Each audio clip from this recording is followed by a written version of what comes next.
Yes, Ms. Katish. Thank you.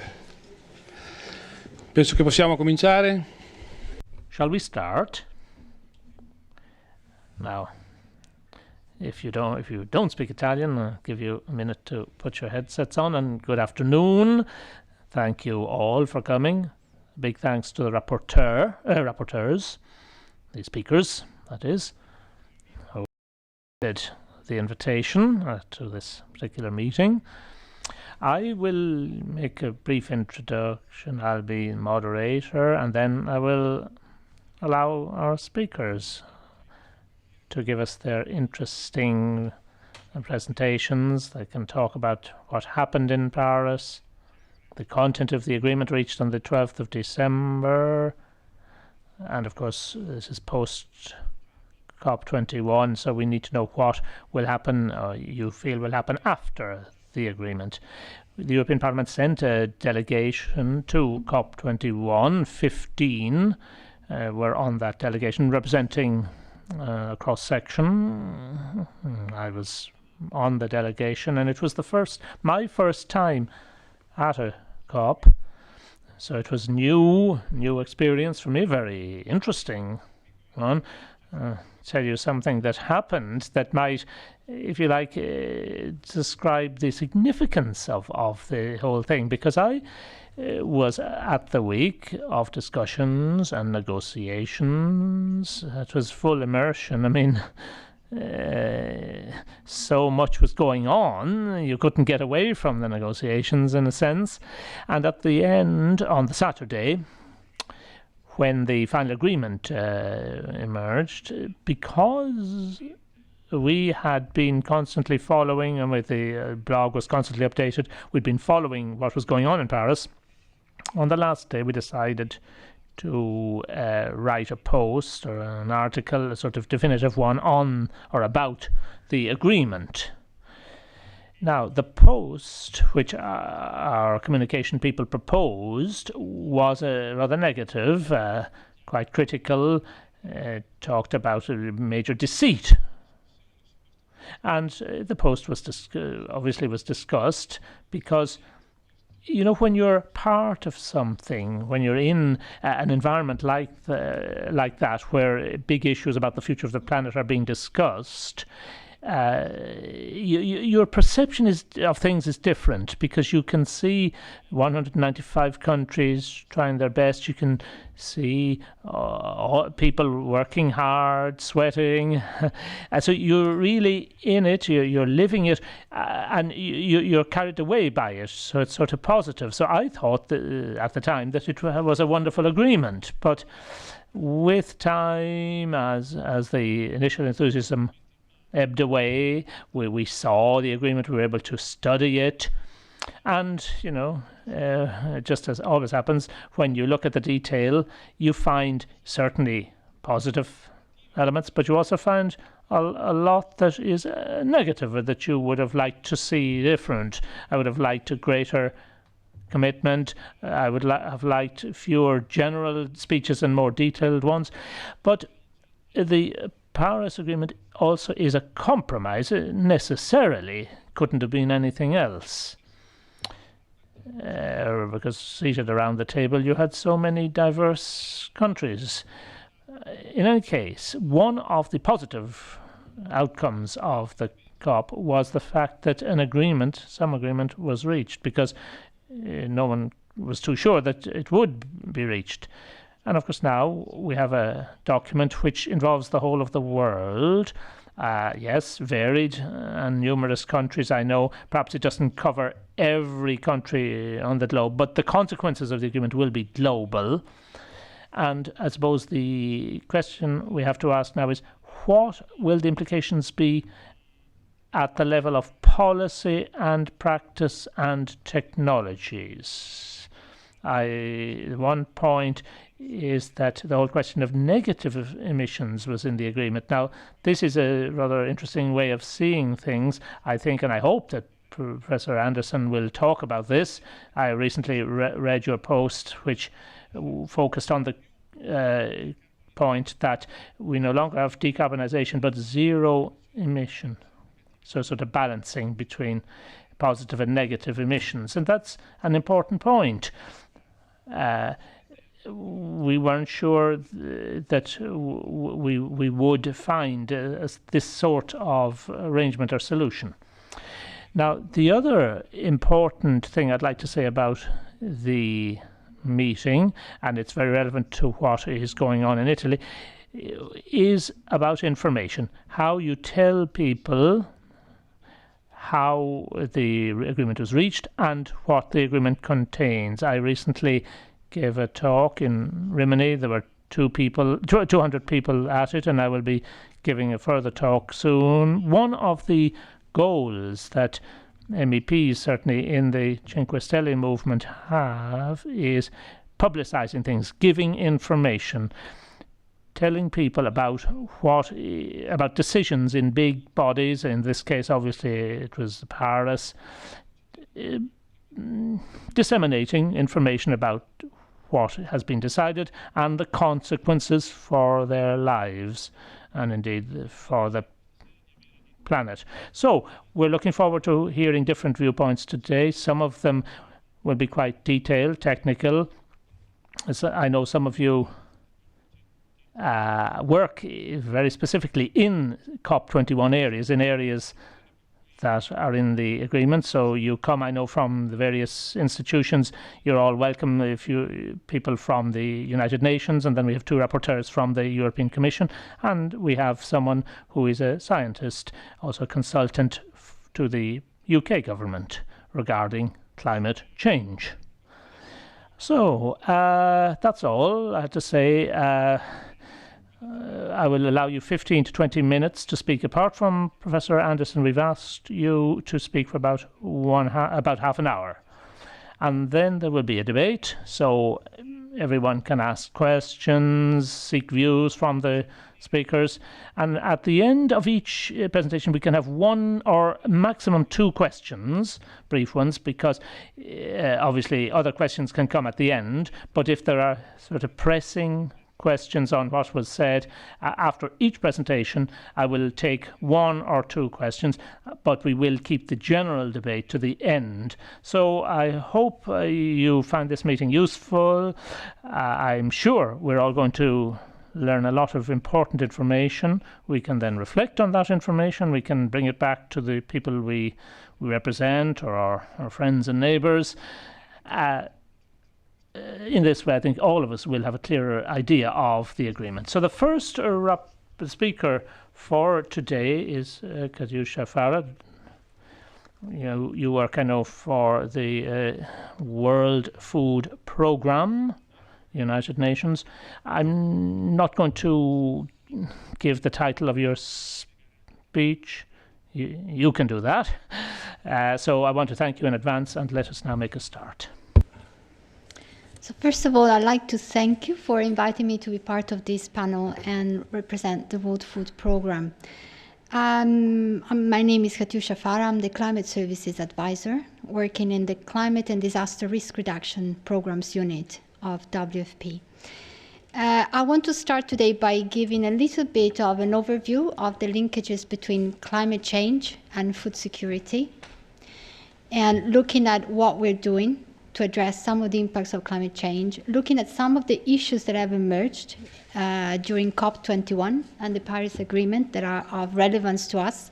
And now we're going to then follow up after COP21 to address some of these issues.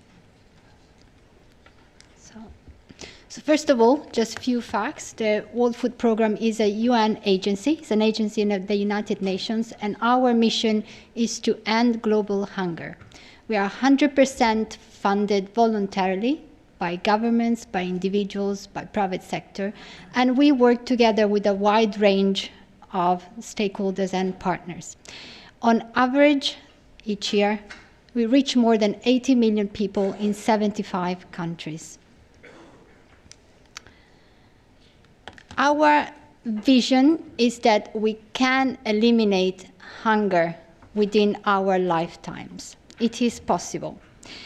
It is an ambitious goal. It is also a goal that is reflected in the Sustainable Development Goals that were approved last year, especially Sustainable Development Goal 2, and is reflected also in Agenda 2030 for Sustainable Development. And while there have been progress in the past decades on reducing hunger, we know that we will not be able to eradicate hunger without urgent and ambitious actions to address the impacts of climate change, especially on those who are most vulnerable and food insecure, in particular women and children.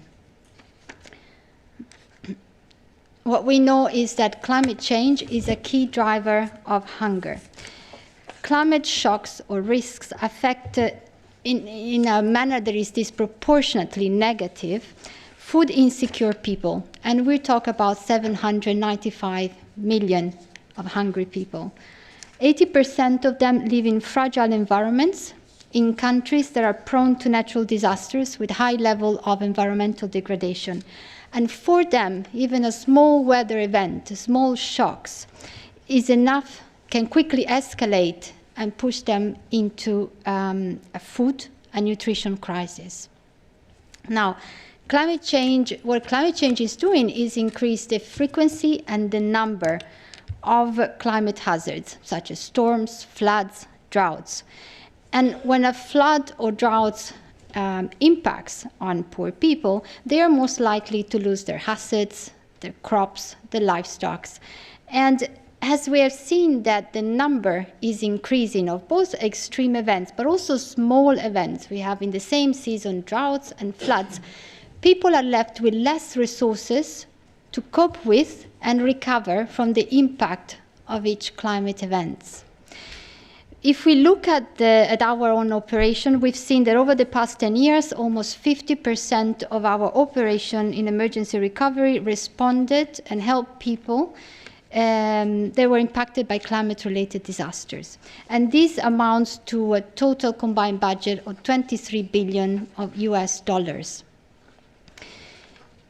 What we know is that we need more investments and more efforts if we want to strengthen people's resilience and their capacity to adapt. Failing to do so could result in the risk of hunger and malnutrition increasing by 20% by 2050. WFP has been a leading innovator on climate resilience for the past 40 years. We have been working with governments and food insecure communities to support climate change adaptation through a different range of action, disaster risk reduction. We work to diversify their livelihoods, to provide weather index insurance, and so on, different options.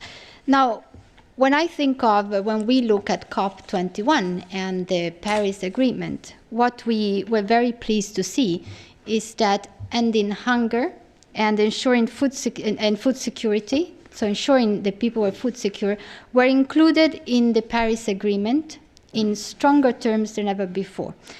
There were also strong provisions with regard to climate change adaptation. Something else that we were pleased to see was the stronger focus on the importance of building resilience, on preparedness, on early warning systems, on comprehensive risk management measures, and climate risk insurance. And mostly this was part of an ambitious agenda on loss and damage. So these were issues that we felt were very positive, and they're very linked to our mandate and to the work that we do. A specific ask from countries to the international humanitarian systems in Paris has been to contribute and support different countries by providing better analysis and identifying national and international mechanisms to help countries and vulnerable communities minimize losses and impacts from climate change. So what I'd like to do now is to give you 3 examples on how we're going to meet. Are we already meeting these demands? But how we don't want to lose the momentum that has come out for Paris, but we want to increase and scale up efforts to meet these demands.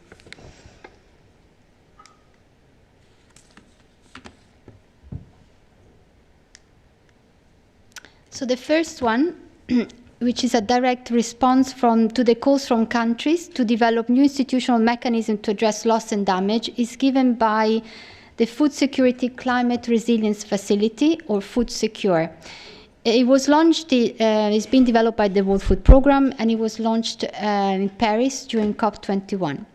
Now, Food Secure is a multilateral, multi-million-dollar fund, and is developed by WFP, I mentioned, and they will use seasonal forecast to trigger early action and funds at community level before climate shocks occur. This will allow us to scale up our resilience building activities like nutrition programming or disaster risk reduction activities. I'm just going to move forward one slide just to show you. So this is a little bit how we expect Food Secure to work. Depending on seasonal forecast, we are alerted and different our own vulnerability assessment on food security at country level and other indexes. We are alerted that there might be a drought in this country impacting these communities. We then trigger the release of funds before to start working with people and build their resilience to that specific shock.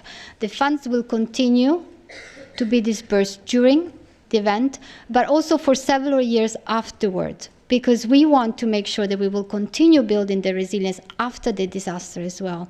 So we want to move from a mode of intervention that is reactive to one that is more proactive and reduce the need for relief. I'm just going to go back. So for now, we have 5 pilot countries that have been selected for Food Secure. And we have already piloted in 2 countries Food Secure, in Zimbabwe and Guatemala, where action was triggered by seasonal forecast linked to El Nino. There is also an initial cost-benefit analysis that has been undertaken in Sudan and Niger, will be done for all countries, that shows already that responding ahead of disasters will lower the cost of humanitarian response by half.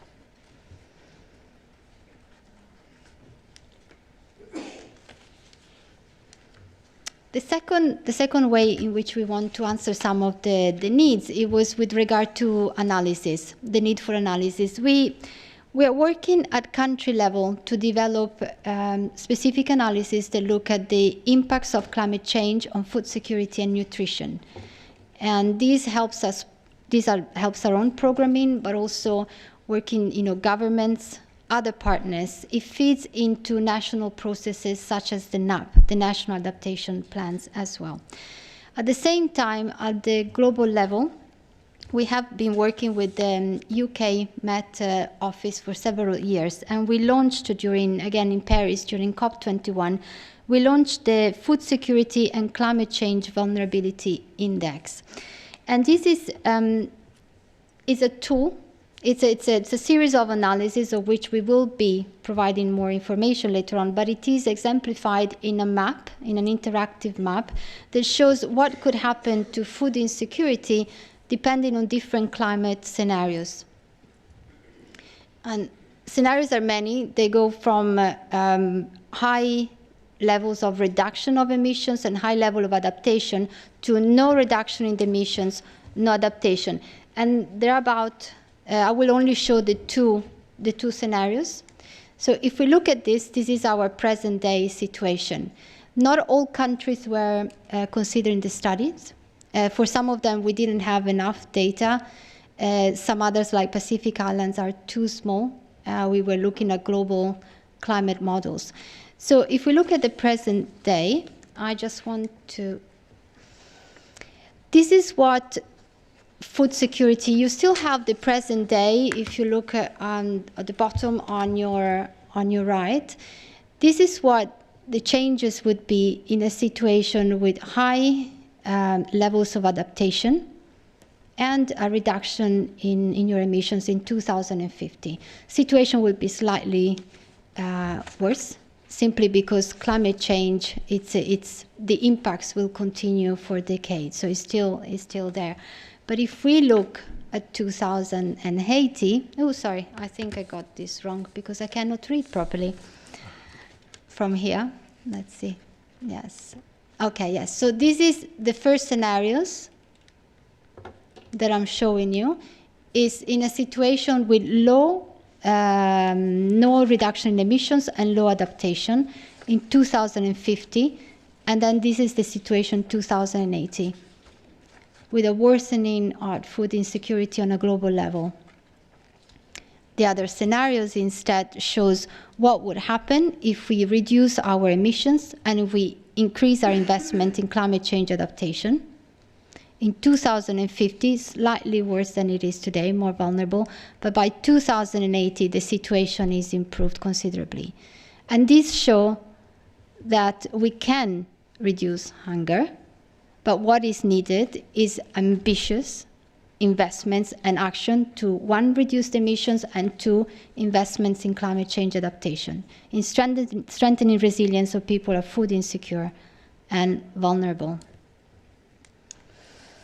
Now, the third example that I wanted to bring before I conclude is our Rural Resilience Initiative. It's also called as R4, and is a WFP flagship climate change adaptation and resilience project. It's being implemented in partnership with Oxfam, America, and different countries.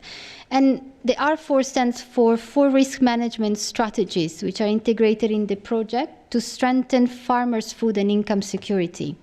So we have different activities. We improve resource management through asset creation. We have insurance, crop insurance. We support livelihood diversification and microcredit. And then we support the creation of savings at community level.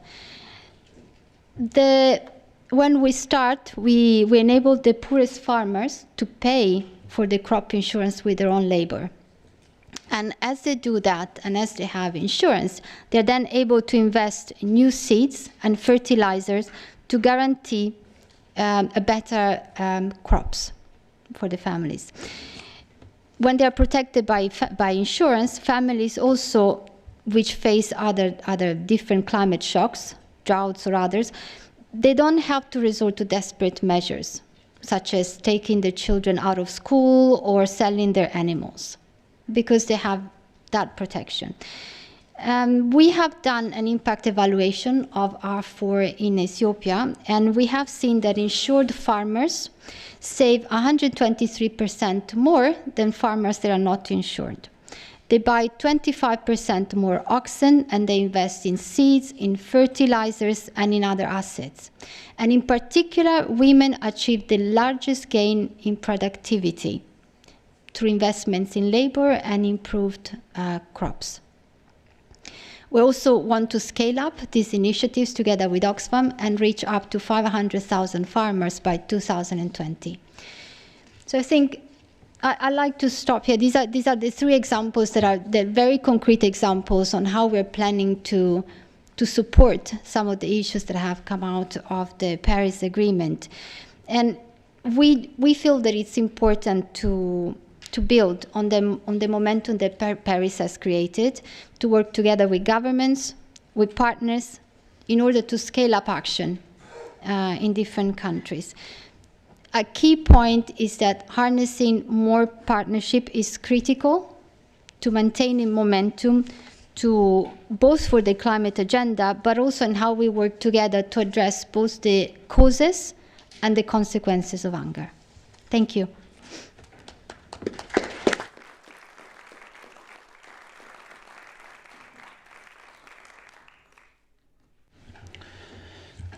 Grazie, dottor. Thank you very much, Dr. Farah, for your presentation. And there was one interesting feature in it that is sometimes forgotten. That is the close link between climate change and poverty and hunger, and how devastating the consequences can be on these issues. Before going to the next rapporteur or speaker, any questions, please? Any questions you feel you need to ask immediately? Non vedo mani alzate, quindi... No, don't see any hands raised. So let's now move on to Jean-Pierre Halkin from the European Commission. and other speakers will present and introduce themselves, so I won't go into their titles, etc. Go ahead, please.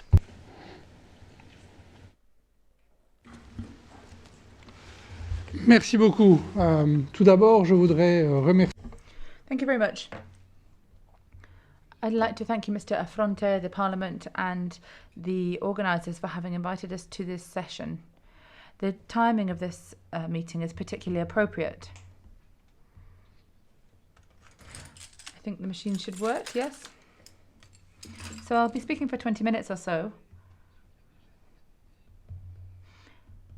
I won't go into what's already been said by the previous speaker, so I'll be cutting out bits of my presentation.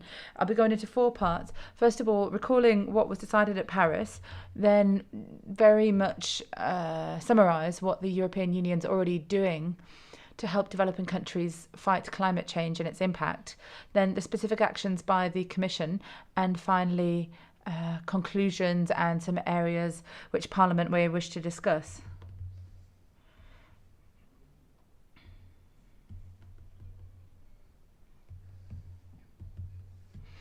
We have to, first of all, bear in mind that the Paris Agreement is seen by most people who work in the field of climate change as a success. I'm not going to go into everything that's in it in my presentation, but first of all, it is a binding long-term agreement. And it's in line with the Copenhagen goals. It's a shame that we wasted so much time since Copenhagen, but we keep to the ambition, the goal, which was to limit the temperature increase to 2 degrees above the, you can see, sorry, there's a mistake on the slide. It's not 20 degrees, it's 2 degrees higher. And that should be done through cutting greenhouse gas emissions. The fact that this is a global binding agreement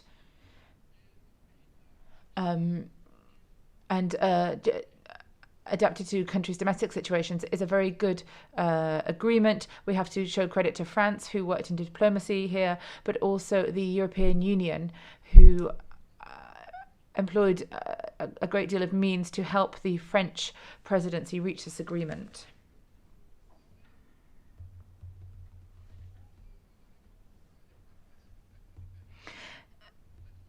Transparency is another of the major points in the Paris Agreement.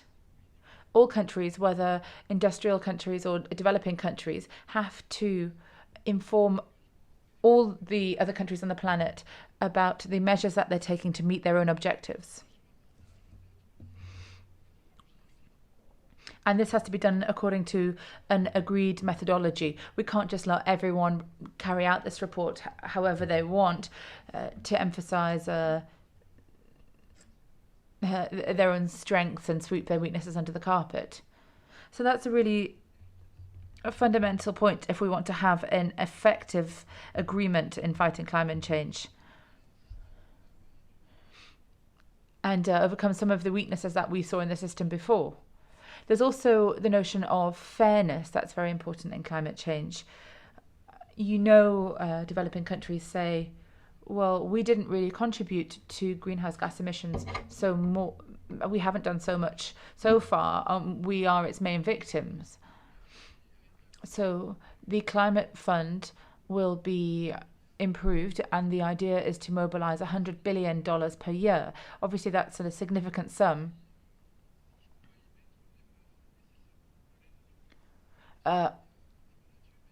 It's not all going to be provided as development aid, although a large part of it will be. There are some questions on that. Capacity building and technology transfer are also very important for developing countries.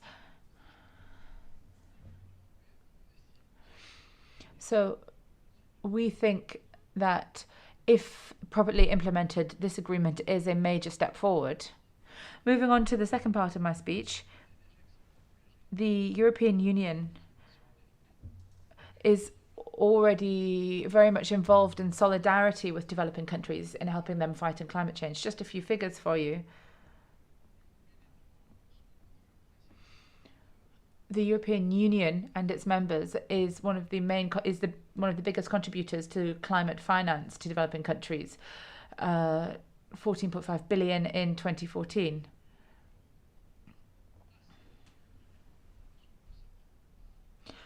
In order to contribute its fair share to the fund and send out the political message, which was one of the main points of discussion between developed and developing countries.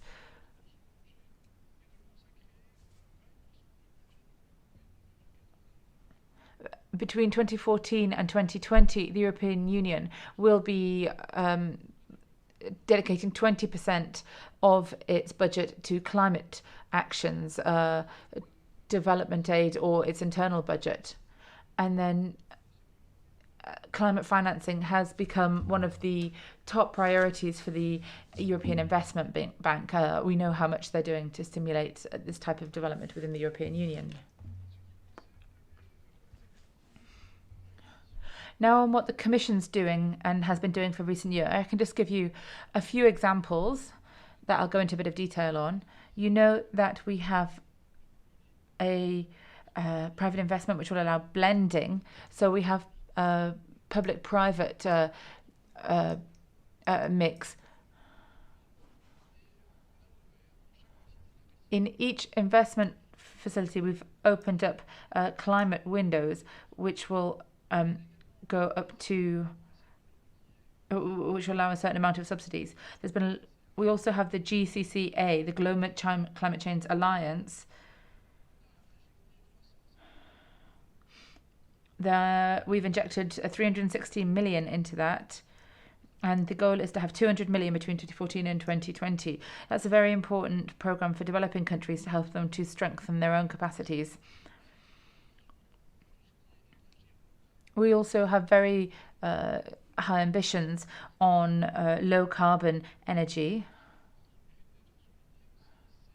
One thing that's worth pointing out are the initiatives that should help developing countries to face up to the climate shock that they're going to face. But I'm thinking particularly about the Horn of Africa and Sahel countries. They represent over 2 billion euros. As you know, droughts in these regions are one of the main examples of the impact of climate change at the moment. So why is climate change so important in development aid? I think there are two main points. One is a question of values. The European Union has always adopted the principle that we have historic responsibility. That's why the European Union ratified the Kyoto agreements that are along these lines. But we also have commitments because of the nature of our development aid. I'll come back to that. And also the situation of development countries. If you look at this graph, it's very interesting, but it's a little bit difficult to read. Just one example, though, will help you to understand why helping developing countries to make their own agriculture more sustainable and efficient is so important.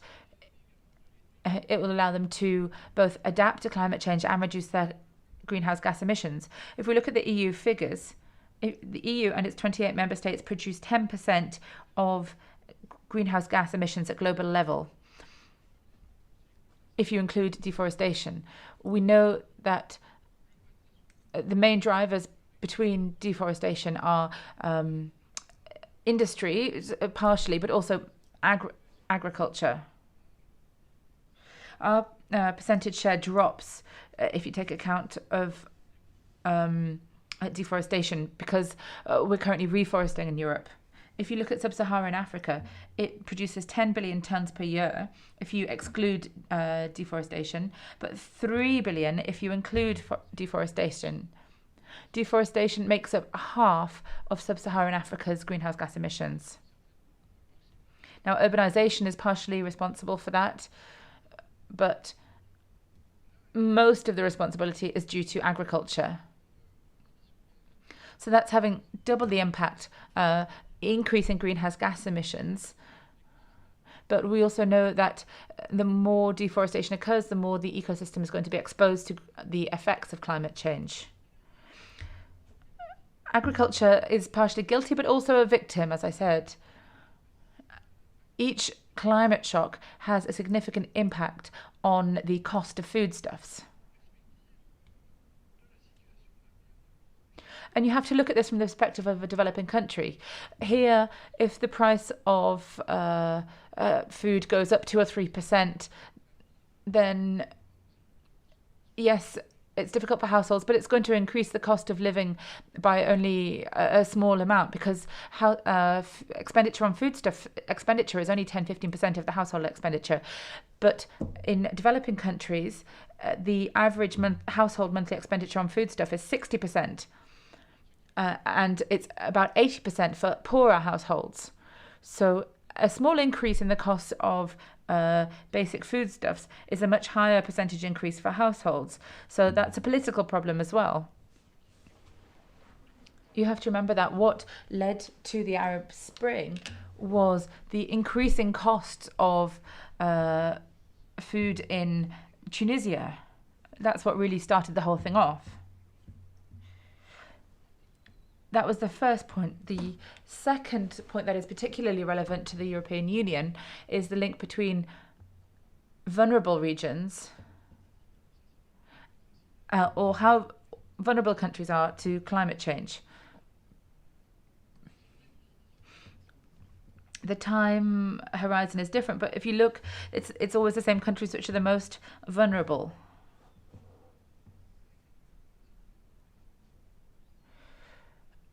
This is developing countries which have kept agriculture as the focus of development. If you look at countries which are focused on agriculture and food security as a priority, they're either already exposed to insecurity or ones for which agriculture is a driving factor in economic growth. So if the European Union's aid is going to be effective and have maximum effect, then we absolutely have to take account of climate change in development.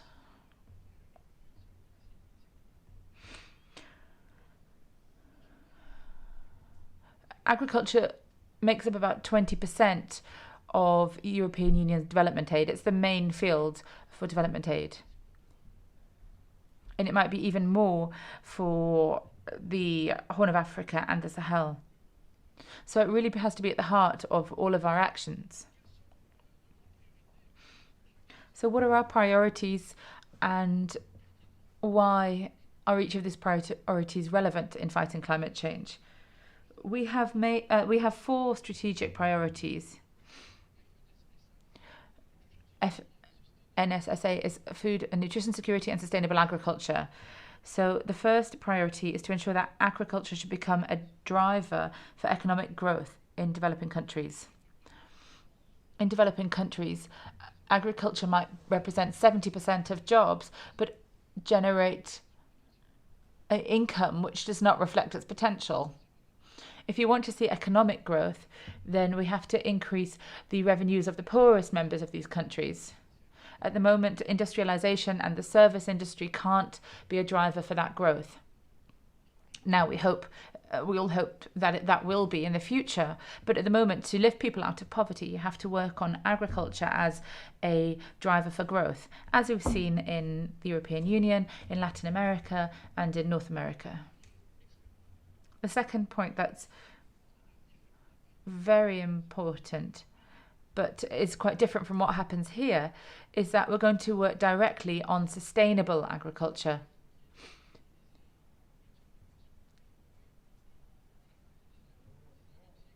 The green revolution that we saw in the EU at the end of the 19th century and also in Asia, where we could increase yields massively, is not possible for these countries because they have very fragile ecosystems. The third main goal is the fight against chronic malnutrition. Now, it might seem a bit distant, but you have to remember that 1 child in 5 on the planet suffers from chronic malnutrition. But if you go to developing countries, it's often 1 child in 3, sometimes even 4 children out of 10.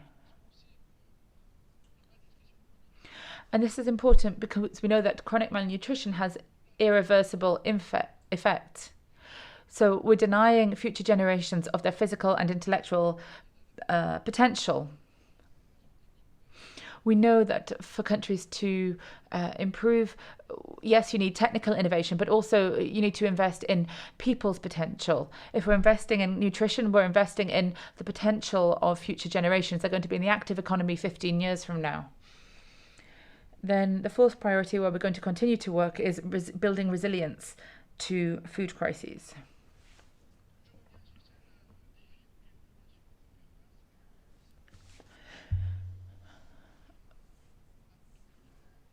Now, we have to recall that in developing countries, we have to face all these challenges at once. There's the food production deficit in developing countries is increasing all the time. So the first priority is to feed these countries. But this means that they're more exposed when there are shocks in the food prices. So strengthening their capacities against the effects of climate change becomes all the more important. We also have to ensure that the food that's produced is produced at an affordable cost, and that the poor of these countries have sufficient resources to buy this food. Also, while we're working to improve the productivity of agriculture, but we also have to improve ecosystems against drought, etc., and also to improve, to ensure sustainable value chains.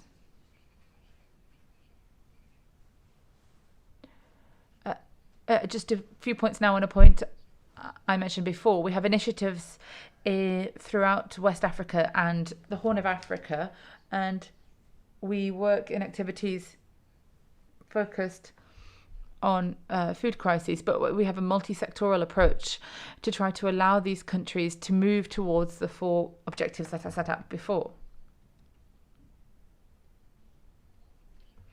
So, coming to the conclusions. And I would just like to stress the decisive role that Parliament's played in food security in general, but also development aid in recent years. I'm sure you're aware the EU budget for 2014-2020 is lower than the budget for previous years. And that's the first time in the history of the European Union that has happened. Only one budget heading has increased, and that's development aid. That includes the humanitarian budget as well.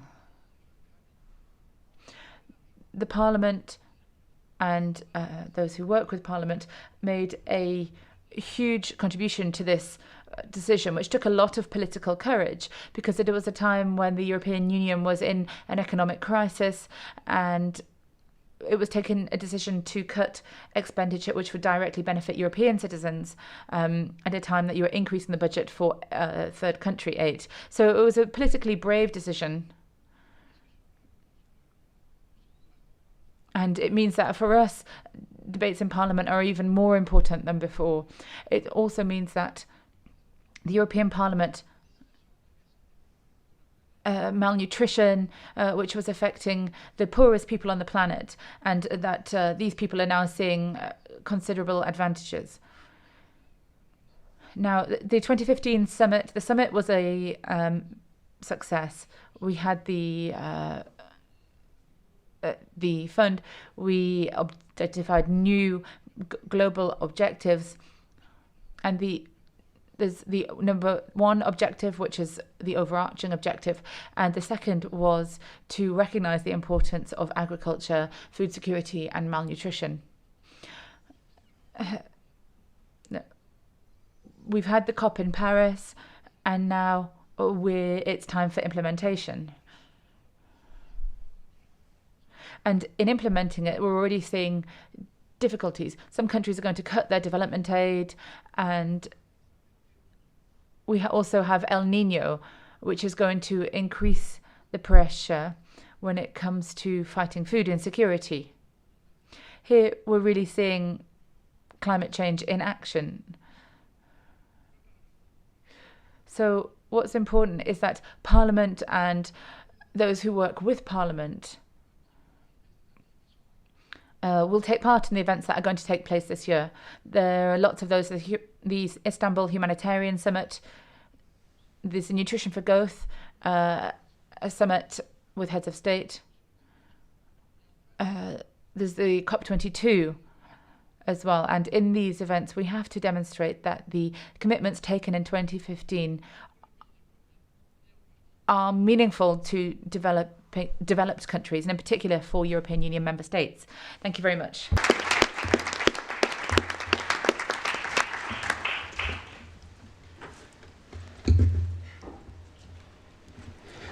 Grazie. Thank you. Any questions? Laggiù in fondo. Yes, at the back, please. Parlando When we're talking about the Paris Agreement, you said that it's binding and long-term. I'd like to know, how is it binding? Thank you.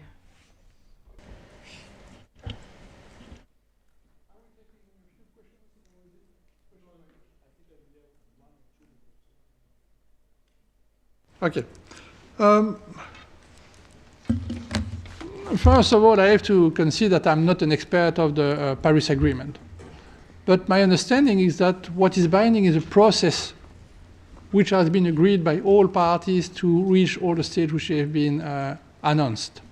And that's the way it is declared as binding.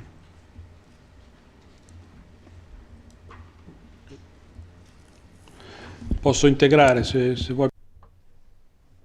Okay, we can take another question. Integro e poi lascio fare un'altra domanda. I'll just add to that and then another question. The agreement is binding because it's part of an international treaty. So there is a legal aspect to it as an agreement in itself. As we all know, as we've said, what's clear to everyone is that nothing can be binding unless there's some kind of penalty for those who don't respect it, because you need some kind of instrument to make this type of binding nature be respected. Commissioner Cañete was questioned on this, and his response, well, he basically shrugged his shoulders and said, well, there aren't really any penalties, so the binding aspect isn't very high, apart from perhaps for the European Union member states, which are part of a broader structure. We could take a country to the Court of Justice if they haven't respected the agreement. Obviously, I hope that won't happen, but that's only for EU member states. Go ahead. Well, thank you very much, Mr. Chairman. And I'm essentially following up on the previous questioner's point, only I hope with a little more detail. We sit round telling ourselves that we have a universal global binding agreement. The truth is we have no such thing. We have some vague aspirational statements from a number of countries.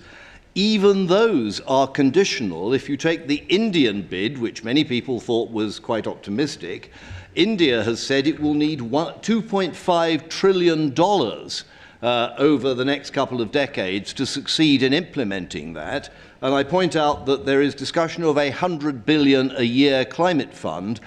Only India by itself is demanding 25 years worth of that fund, which is wholly unrealistic. According to the COP21's own calculations, the bids they have at the moment will not achieve the 2% figure. I would question whether the calculations make any sense at all, but let's accept them at face value. What we are hearing from Commissioner Cañete and from COP21 is that the existing bids on the table might limit global warming to 2.7 degrees. There is no mechanism that I am aware of, and unlike the Speaker, I have spent some time studying the agreement. There is no mechanism that I am aware of that will further reduce the 2.7 to the 2 or the 1.5 that some are asking for, other than the so-called global stocktake, which is scheduled for 2023, I believe. We're looking 7 years ahead.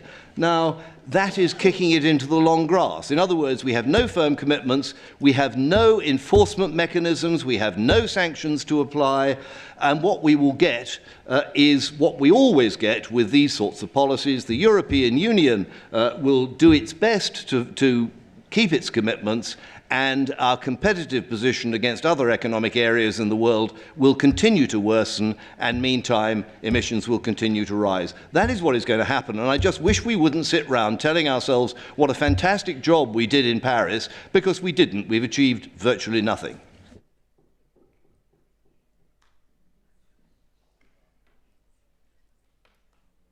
If there's some speaker who want to reply.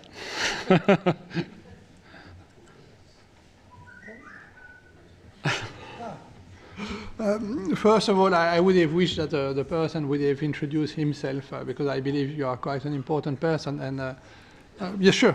I'm sorry, I should have done so. My name is Roger Helmer. I am a member of the Parliament representing the East Midlands of the United Kingdom, and I speak on energy and climate issues for the UK Independence Party. So no, thank you very much for your opinion.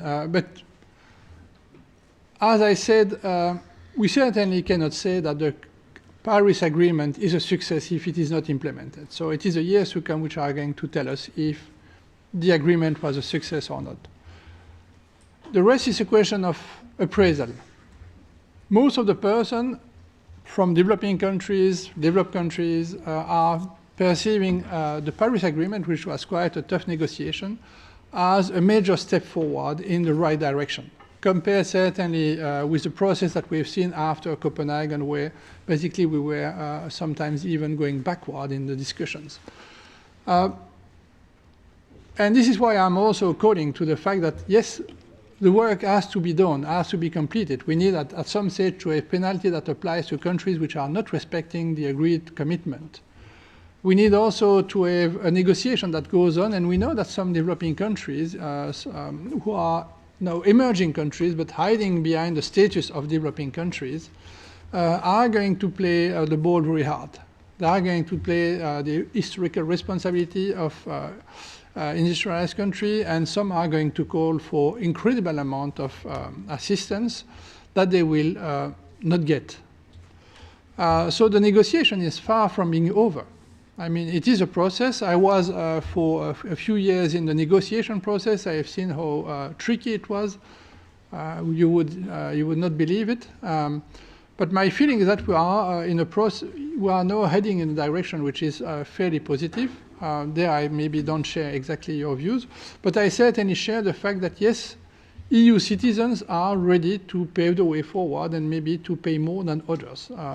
As the EU, and you are from UK, as also UK is paying more ODA than other citizens on the planet, even from other industrialized countries, where UK is competing with. I mean, and I find this as a very positive signal from UK citizens to show solidarity with developing countries.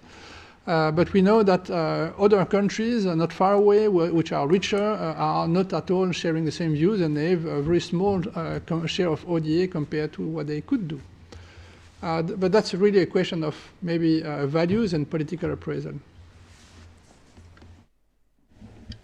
I agree with a lot of what you had to say until towards the end, actually. Just interestingly, I think, was it 2.5 trillion you were saying the Indians were asking for? Yes. Over 20 years? Yes. The subsidy, according to the IMF, the subsidy for fossil fuels, the direct and indirect subsidy for fossil fuels in 2015 was $5.3 trillion. So the Indians are asking for half of what that left-wing think tank, the IMF, suggested, at a very conservative estimate, was the subsidy to fossil fuels in 2015, which was up 8% from that in 2013. If I may just interrupt, that figure of the implied subsidy on fossil fuels is complete finger in the air stuff. There is no subsidy for fossil fuels, say in Saudi Arabia, Nigeria and Venezuela. Fossil fuels are not subsidized, renewables are subsidized. Well, we would have to disagree about that, and so would the IMF. Obviously, it's subsidised in the UK to some extent with some of the benefits of being given to shale gas at the moment.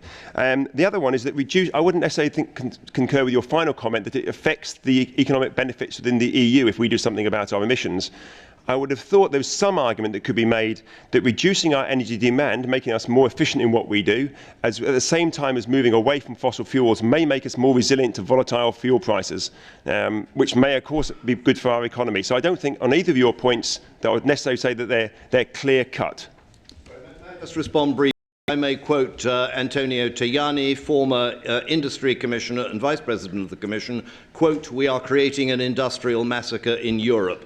And we have steel closures in Britain and recent steel closures in Italy and across the rest of the European Union and in many other energy-intensive industries, which I think demonstrate the point. It's not what we are going to do, it's what we are doing right now, which is causing vast economic damage. I think it's the labour costs rather than the energy costs. Ok. Direi che la discussione comincia. Well, the discussion is becoming somewhat interesting, animated.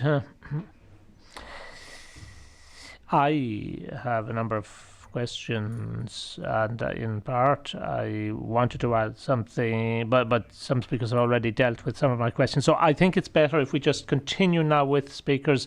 There will be a debate at the end in which everyone or anyone can ask for the floor. So let's move to Dr. Albrito's presentation, Office of the United Nations for Disaster Risk Reduction. So please go ahead. Good afternoon, and thank you very much, Member of the European Parliament Fronte, for inviting us today. I am the head of the Regional Office for Europe of the United Nations Office for Disaster Risk Reduction, UNISDR. We sit within the UN Secretariat, meaning core UN component and UN body. As such, we do have some key tasks that we are asked to deliver on in the topic of disaster risk reduction. The first one is to coordinate UN efforts. We heard today the intervention from the previous speaker, from WFP, the way in which we create coherence in terms of disaster risk reduction within the UN family is triggered by the UNISDR. But also, we gather evidence. A lot of the discussion we are having and we're going to have today are very much related to figures and facts. So part of our core mandate is to ensure that we can put together the evidence in order to make the case in investing in disaster prevention. We also convey people. And I stress the word people because it goes from the parliamentarian to the head of states, to ministers, civil society, private sectors. The topic of reducing the risk of disasters is multi-stakeholder. And of course, we create awareness. Without awareness and without citizens' engagement, we are not going to be able to go ahead of the curve in terms of losses, economic losses due to disasters. So the event today is very relevant. My point is going to be related to building resilience to disasters and what it means in terms of climate change and in terms of sustainable development. The first consideration that I would like to make is that I'm covering Europe, the large Europe, 47 countries. However, clearly UNSDR works with all the different regions in all different settings. Having said so, the discussion that we have heard so far, it was very much focused on least developed countries. Now I would like to put the spin a little bit more in terms of Europe, because when we talk about the SDGs, we're not talking about only developing countries. We are talking about the entire world, which includes Europe. And if we're looking at our topic, which is disaster risk reduction, we see that Europe is extremely vulnerable. What we heard earlier on from our speakers is that climate and the climate effects are very tangible. We're going to have more extreme and more frequent events that are going to be creating a number of losses and damages. This impact in economic terms is absolutely tangible. Ensuring that we are going to be building resilience to disasters has therefore been part of the COP21 discussion. And the outcome that has emerged from the conference is actually positive. It's positive in two senses. The first one is that in the current international context, in the current Europe that has got economic crisis and many other crises to be faced with, it is extremely important to build on coherence. Coherence on what we do allows to save energy, to save funds, but also to better monitoring what are the advances. And what we have done internationally in the year 2015 has been creating this coherence among the international agreements. The member of the European Commission started off with the SDGs and with the financing for development. The first key event in 2015, it was actually the Sendai conference. World Conference took place in March. The core of the Sendai framework is how do we ensure that we reduce the risk of disasters, therefore ensuring the sustainability of our countries and our economic gains. From there, we moved to the financing and development and the SDGs, where the relevance in terms of building resilience to disasters has been called upon very strongly. And then we moved to the COP21, where again the topic of disaster risk reduction has been picked upon, but has also created an opportunity of change in terms of the loss and damages discussion. So this sort of coherence is going to help a lot when we're going to start the implementation, whether we're talking about the regional level, the national, but also at the local level, because resources are few. And when you are in a city and you have to decide how you're going to be investing in order to build on your sustainability, you have to keep in mind climate change, and you have to ensure that you're going to be resilient. So this is an extremely important added value that we have seen in terms of the COP. Now, with this positive spin, just a little reminder about worldwide and Europe and losses. Every year, globally, we lose around 500 billion USA dollars due to disasters. Europe is extremely vulnerable to disasters. We can talk about the UK, that lost around 2 billion in terms of the last floods, unfortunately. But we can also talk about Serbia, that equally lost 2 billion due to the recent floods in 2014. That has set the country in recession. This is the impact the disasters have. 80% of disasters in Europe are due to hydrometeorological issues. Basically are pertaining and are going to be further exacerbated by climate change, hence the relevance of becoming resilient. So with this sort of challenge ahead, what has happened in terms of the COP? Three important considerations. The first one I already touched upon. There is a strong call to create coherence. So you will see in the preamble the reference to the Sendai framework. And this is going to be extremely helpful when we're going to be moving towards the monitoring of all this international mechanism. The second consideration is that there is a clear goal set in terms of adaptation that relates to reducing vulnerability to disasters. So let's try to be extremely practical in terms of what we mean adapting to climate change, and let's try to see what is the impact of disasters.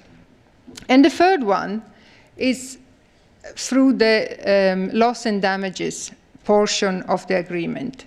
What we've seen there is a clear shift between focusing on insurance and response and moving towards a comprehensive disaster risk management approach, which actually allows to look at the early warning system, to look at the prevention component to reduce the vulnerability and to respond. But let me give you some practical example, or a couple of practical examples on what it means we are going up in the next 4 years, so by 2020, we are going to have increased the number of new infrastructure of 40% worldwide. This is more compared to what we've done in all the time in history before the last 80 years. So it's huge. Infrastructure are moving forward. However, what happens very often is that as we are moving forward in creating our infrastructure, we are also creating new risk. The hospital is not well built, is not well located, it's going to be in an area where it's going to be flooded. Extreme winds could blow off the roof, not making it resilient. So what we are doing actually very often is that as we are moving forward in developing our surrounding, we are creating new vulnerability. What is going to be happening in terms of moving forward the COP21 on the adaptation component is that, for instance, when we're going to be deciding on new building codes, and rest assured that all of our countries are going to be looking at reviewing building codes, we're not going simply to say, oh, we remember the last disasters that we had 10 years ago, and therefore we have to move a little bit our standards in terms of the building codes. But we're going to say, well, based on our past disasters, and based also on the future projections in terms of speed of winds and so on, we are going to need this sort of adjustments. Therefore, we're going to ensure that our building codes are going to be featuring all these sort of considerations. Another element that translates very practically is that in the past, the two communities, the disaster risk reduction community and the community that is dealing on climate change, have been going on parallel streams. Scientists very much often in terms of climate as it is needed, and a number of key players in terms of disaster response very often that embraced the prevention component. Well, these two parallel streams did not help, and translated very often in decisions at the national level to invest by each line minister on some activities that in fact per se are either repeating efforts or not quite putting in a comprehensive way the chain of thoughts related to being resilient. These two communities coming together, it means that there will be opportunity to better discuss how to move forward the sustainability from the climate change and the DRR considerations. Talking about tools and guidelines, of course, we often think that it's something quite remote to the practicalities and the action that are taking place in the field and at the national level. In reality, this sort of coherence are going to be extremely important as will allow a better organization of our pattern and our strategy. Now, when it comes to long-term consideration in the implementation of the agreement, we know that more and more pressure is going to be put in terms of reducing losses. And one way to ensure that we're going to be reducing losses is going to be becoming resilient to disasters. This is a mind setting that is moving gradually, but is becoming more coherent. And going back to the UK, as it was already mentioned, if we look at the UK floods, and here, of course, I'm talking with members that are part of the UK, so possibly you will have some consideration in terms of the figures. What we have seen is that the big floods in 2007 trigger some discussions at the national level on what it actually meant losing a tremendous amount of economic gains due to floods. And in practical terms, actually changed the system in which floods were viewed, with the establishment and the review of how and where to build in certain areas, particularly in terms of the coast and the river. Then it came again the flood in 2012, where 1 billion euros, more or less, were lost due to the same floods. And there was the analysis, what is happening, what we haven't done correctly.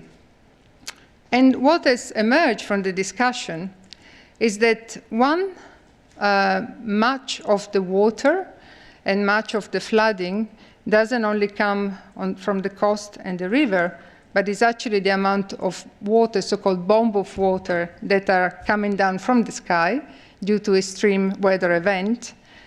And two, is also due to our urban environment that does not allow for buffer in order to take in the water. Hence, the Environmental Agency has been reviewing and considering how best to enlarge the disaster risk reduction considerations. And then we go again to 2015 with very strong floods that has proven the fact that we need to engage in terms of climate change adaptation. We need to engage in terms of disaster risk reduction that are they're basically talking about the same measures when we are addressing water issues. So these were some of the points that I wanted to put forward. There are many other considerations that have come from the different questions that were addressed by the audience, but I will defer and wait until there is the last presentation so that we can start a dialogue. Thank you.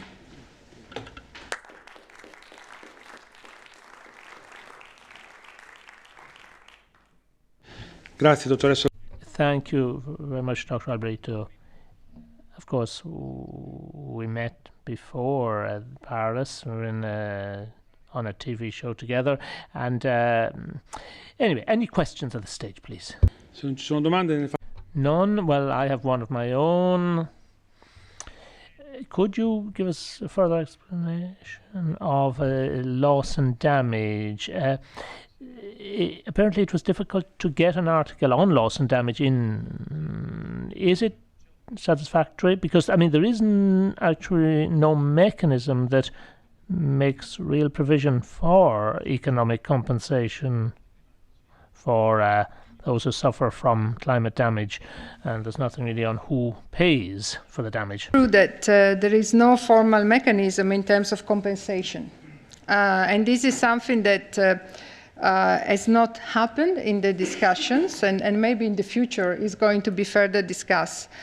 But basically, the whole discussion in terms of loss and damage is to gain an understanding on how much we have lost due to disasters, and in practical terms, what it means in terms of ensuring mechanism so that we can try to find a coping opportunity due to the tremendous amount of damages and losses that important weather events due to climate change are triggering. The difference in terms of the COP21, if we look at the article related to loss and damage, is that is now putting emphasis to the effect of climate change, but also the prevention and the reduction of vulnerability, which basically means that in terms of actions, we are going to be moving from responding to disasters and see how best we can ensure that houses are going to be featured in insurance schemes, to preventive action, meaning working with the insurance so that we can create awareness in better prevent vulnerability. And this is a very important change because it allows the opportunity, as it is mentioned in the Article 8, if I remember correctly, very clear measures related to accounting data, related to early warning, related to risk assessments, relating to sharing of information on vulnerability of assets. So from these regards, and I would like to join also what the previous speaker said, in terms of the disaster risk reduction component, with some very tangible language, in particular Article 7 and 8 of the Paris Agreement, COP21 has been a very positive outcome in building resilience to disasters.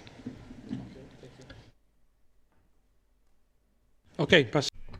Well, I would now like to give the floor to the last speaker, or two more speakers, Dr. Thomas Philippe, also from the European Commission. Go ahead, please. Merci, Monsieur le Président. Thank you very much. I do work for the European Commission.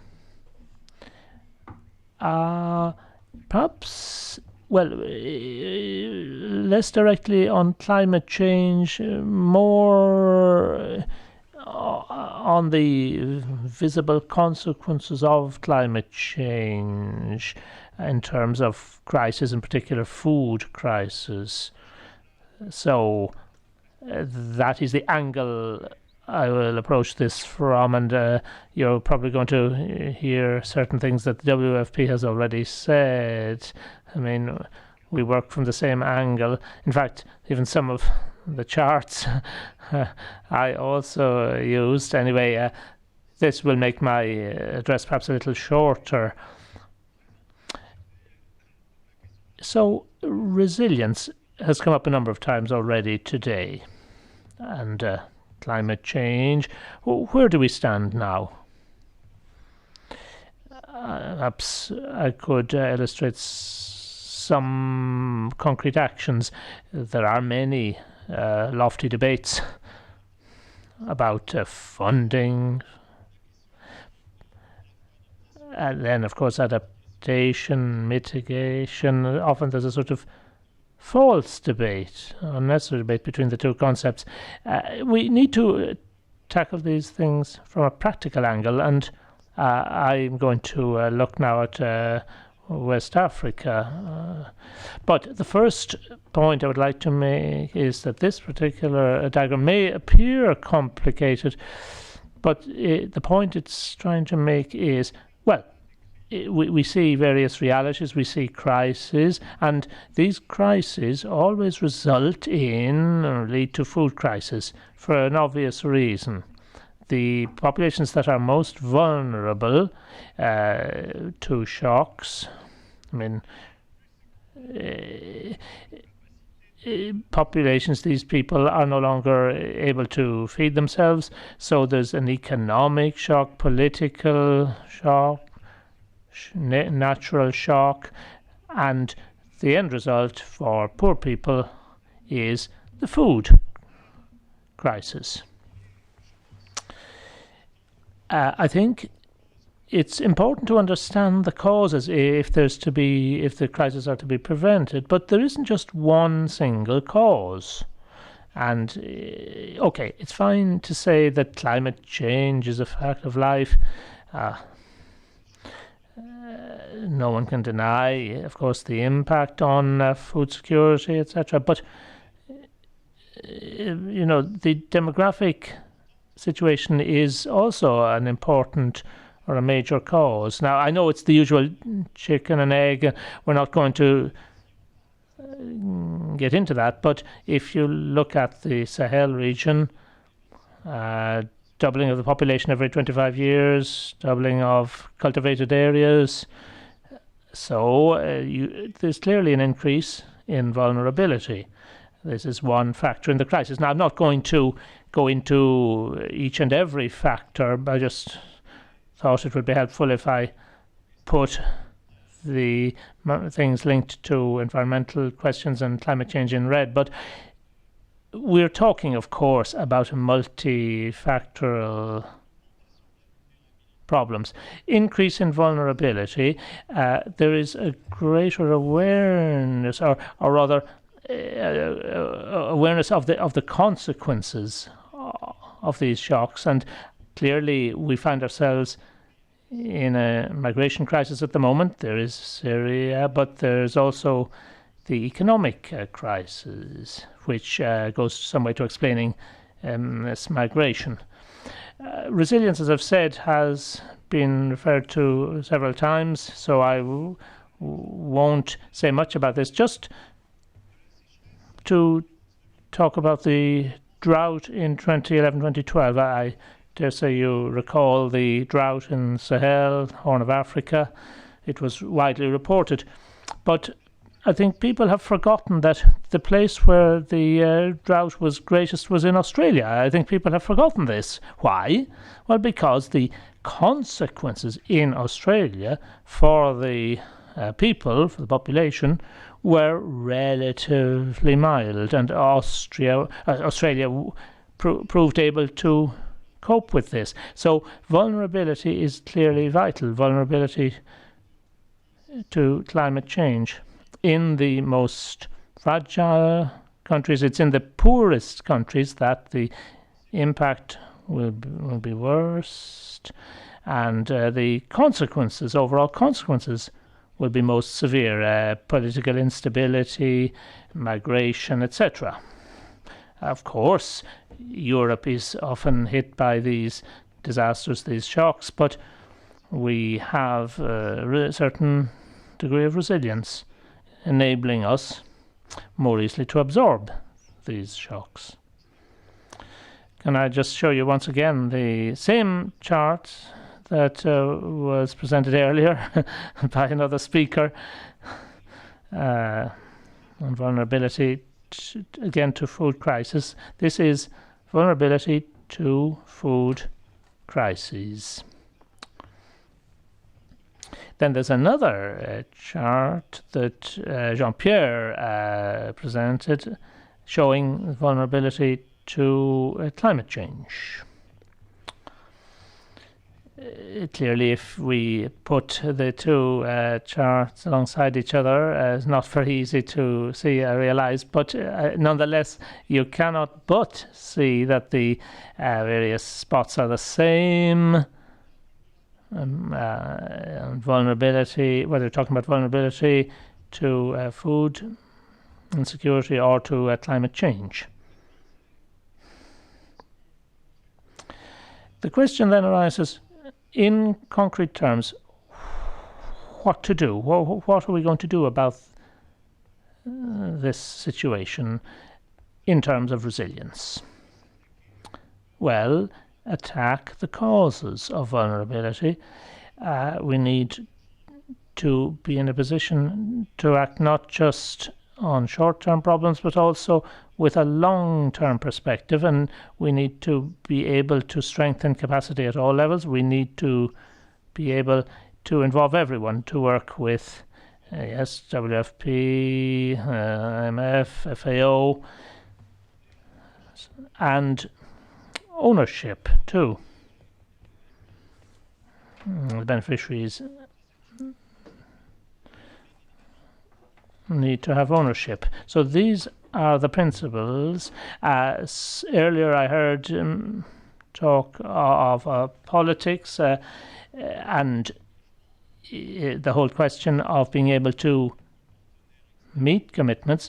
We need to be able, together with the external partners, to make these commitments into a reality, a concrete reality. In terms of the European Union and external aid,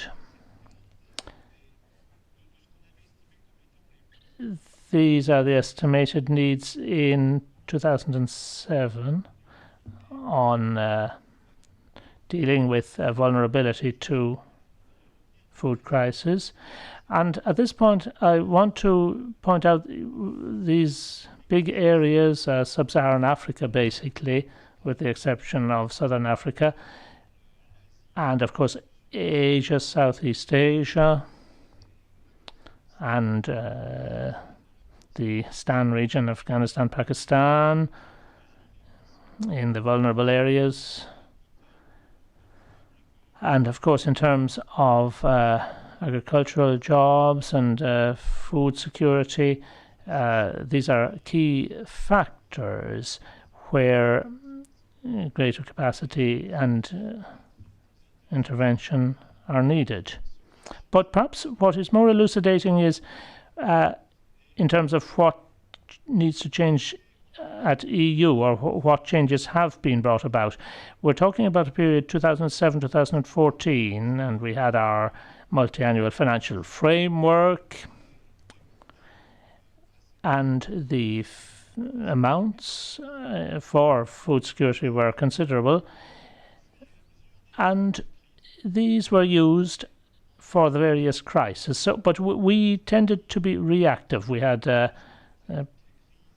price crisis in 2008. There were all sorts of crises indeed, but 2008, the impact on food security was very big, and the response of the EU was to provide €1 billion in terms of the food facility. Then, of course, the Sahel crisis, Horn of Africa, requiring additional funding. So many of our interventions were ad hoc interventions from the food security budget line, and we received Parliament's support on these. But there were few enough actions or intervention in terms of our programmed aid or long-term aid, the geographic aid. So the EU approach has changed, and clearly it's thanks to the budget authorities, Parliament and Council, accepting this change. So we moved to an approach where what was basically tackled was the causes of food insecurity, long-term programming, and geographic programming also.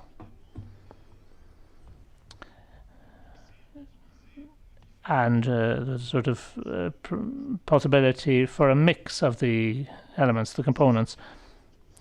But the real point I want to stress is implementation. So let me move ahead speedily.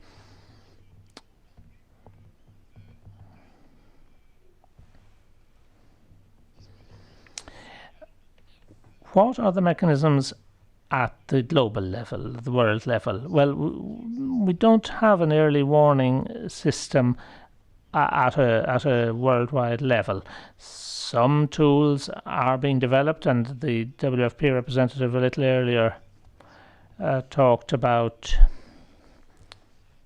information needed for early warning. We have an instrument called EPC,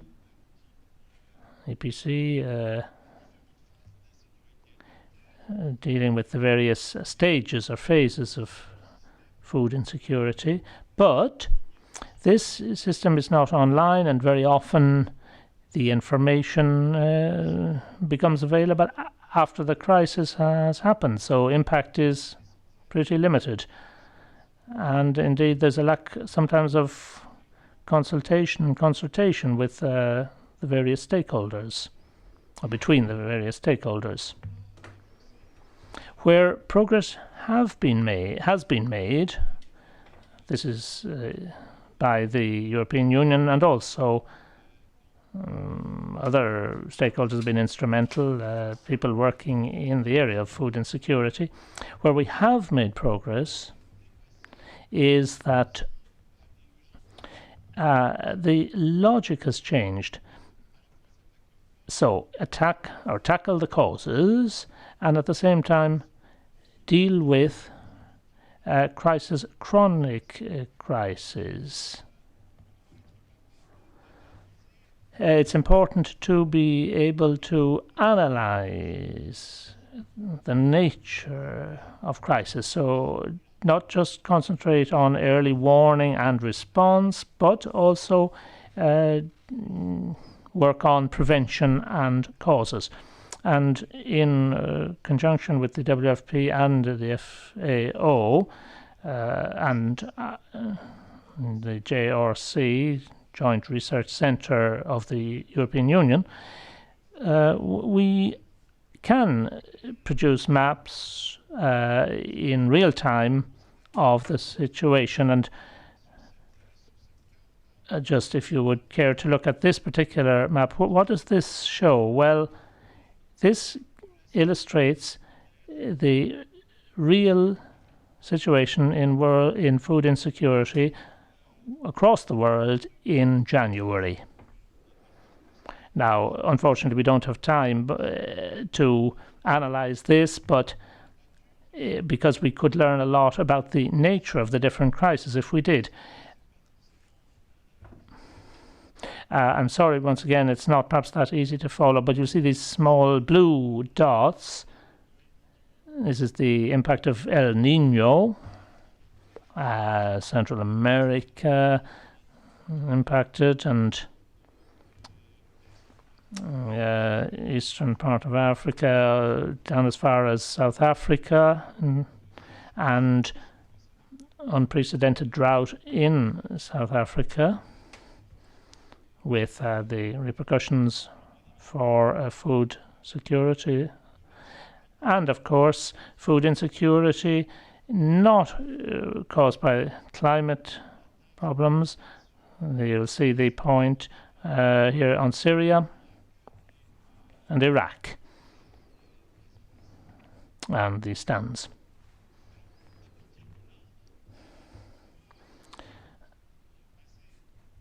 So, responses, yes, responses are important, but so are causes, which brings me to the third part of my presentation. Let's look now at the regional level, because of course global level is important. We need to understand and have the full picture at global level. We need to assess, of course, how to respond in each region, or depending on the region concerned. Once again, progress has been made. I think it's important to know the progress as well as the problems. Partnership has been set up. We have a genuine consultation framework now for West Africa. The EU was the catalyst, quite simply. Agir, this was the Global Alliance for Resilience in the Sahel and West Africa. But the real political leadership was the West African organizations, ECOWAS, CCDAO, etc., etc. And then the technical arm too of the CILCIA. So it includes 17 countries of the region. And the good thing about it is that it's not a new initiative. It was introduced following the 2012 crisis. This is a genuine framework where everyone is involved. So no one can complain that they've been left out. We have the EU and the member states, the Americans. We have the UN partners, NGOs, civil society, etc. Now, the beauty of this framework is that it helps us to begin to reflect on an agenda that will genuinely transform the region. If we look at climate change in this region, it's been a scourge for a long time now in this area. You may be a climate change skeptic, or you may not. I don't have the competence to say exactly what are the causes of what effects, but I can talk about the facts. Rainfall level, when you go below 300, 400 millimeters per annum, there's not an awful lot you can do in agriculture and stock farming. And the lines you see with the arrows, those show the drop. So in the if we look at the rainfall and the average, the places where the rainfall is 400 millimeters. Those areas where rainfall was 400 millimeters a few years ago, it's now 200 millimeters. So from 400 to 2. So this is the pattern you can see if you look carefully at the map. So we're talking about a huge impact on populations, on agricultural practices, and in addition, population has doubled in the same areas. So the challenge is huge, whether you're talking about income or food security. It's extremely difficult for the people to change their practices or to be able to do very much at all. The strategy for decades now in the Sahel countries was to migrate not to Europe, but to the countries like Cote d'Ivoire, Ghana, coastal areas, clearly with consequences for those countries too. I could go into a lot of detail about the Cote d'Ivoire, for example, in relation to land ownership. Forecasts as to the possible impact of climate change. Once again, I have to confess, I am not an expert. I don't have the competence to say anything of great importance on this, other than to say that there are two graphs. You have the chart. These are various figures. In the heart of the Sahara, for an increase, a likely increase of 4 degrees, and the Sahel area, the impact will be far more in the Sahel than the average 2 degrees that we talk about so much nowadays. So big increases and different increases in temperature depending on the region. And then the graph on the right, it's illegible, I know, perhaps just as well. It gives the different scenarios as regards precipitation. But you will ask, why did I put this in my presentation in the first place? I'm not going to go into the various hypotheses and of the scenarios, but what I've been doing is very much linked to the following chart, where you see the variations in precipitation over the last century. The closer you come to the Sahara, the area in red, the greater the variability in rainfall. So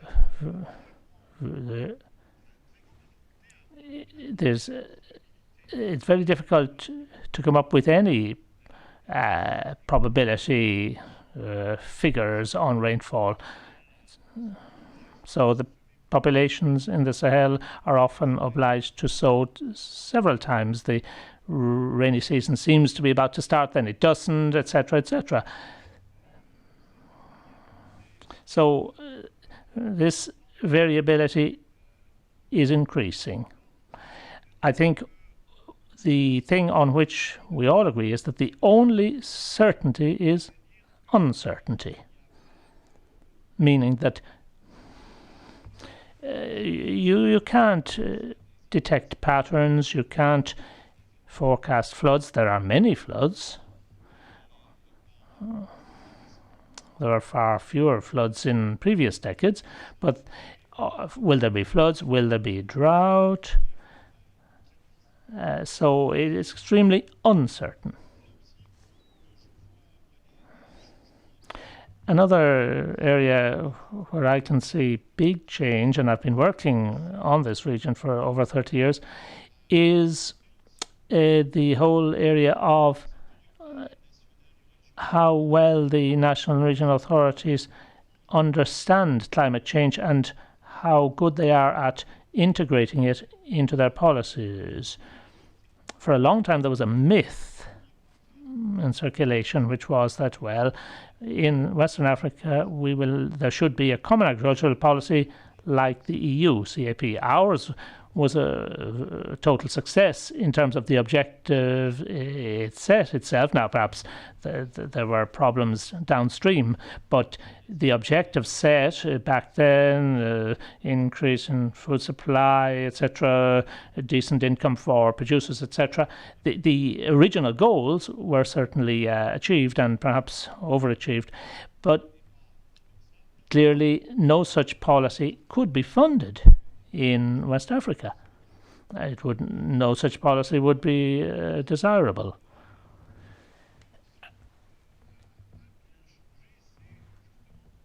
Things have changed in one way, though.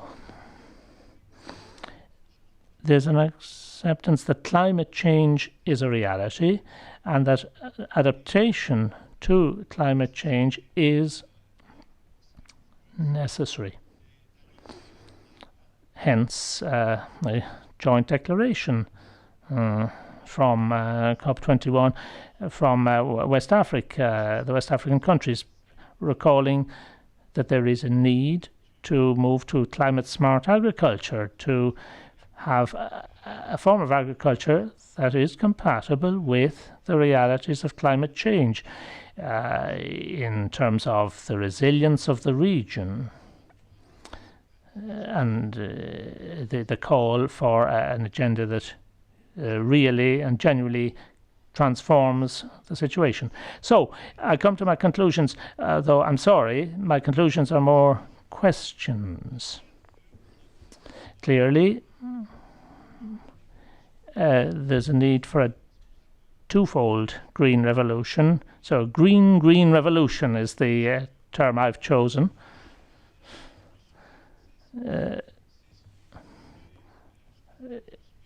I think all of us, all of the African countries, hoped for a green revolution up to 20 years ago. The question now being asked is, how can you have this green revolution to deal with the food problem and also to deal with the challenges in the region, climate change, population doubling, underemployment. The example I often use is Senegal and fishing. There are fewer fish and more fishermen and women. So clearly, if there's less fish and more fishermen, well, just read Karl Marx, and if the capital goes down and the number of workers is going up, clearly the when marginal costs come into play and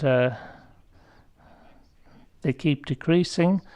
So that is the reality. Whatever the situation on climate change, underemployment, when there's underemployment, the only way for a population to be food secure is to take more and more natural resources out of the ground, etc.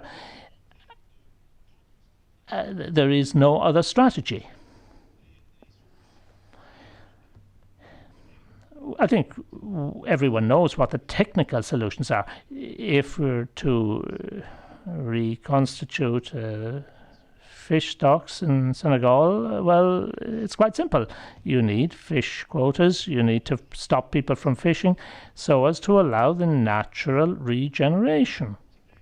It's pretty simple, pretty undeniable. The whole question is, how should this be done? If you do it, you can't stop people from fishing if they have nothing to eat. So obviously you have to introduce social transfers, compensation. You have to introduce the sort of mechanisms we've seen here in the EU, quotas, etc. But all of this costs an awful lot of money. And are we ready? Perhaps this is the question I will leave you with. I just try to execute or implement the policies which are decided at another level. Are we really ready? Are the people of West Africa really ready to tackle the challenges of climate change and to introduce what needs to be done in terms of financing. We can't say we don't know. We can't say this is impossible. The ball is in the court of the politicians. I suppose it's an easy answer, maybe. I am happy to work in my field, in my area, but of course the big problems, the big challenges lie with you. Thank you.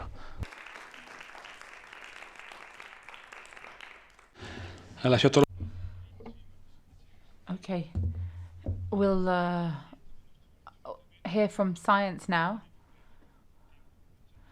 We'll leave the questions for the end because timing is getting rather tight.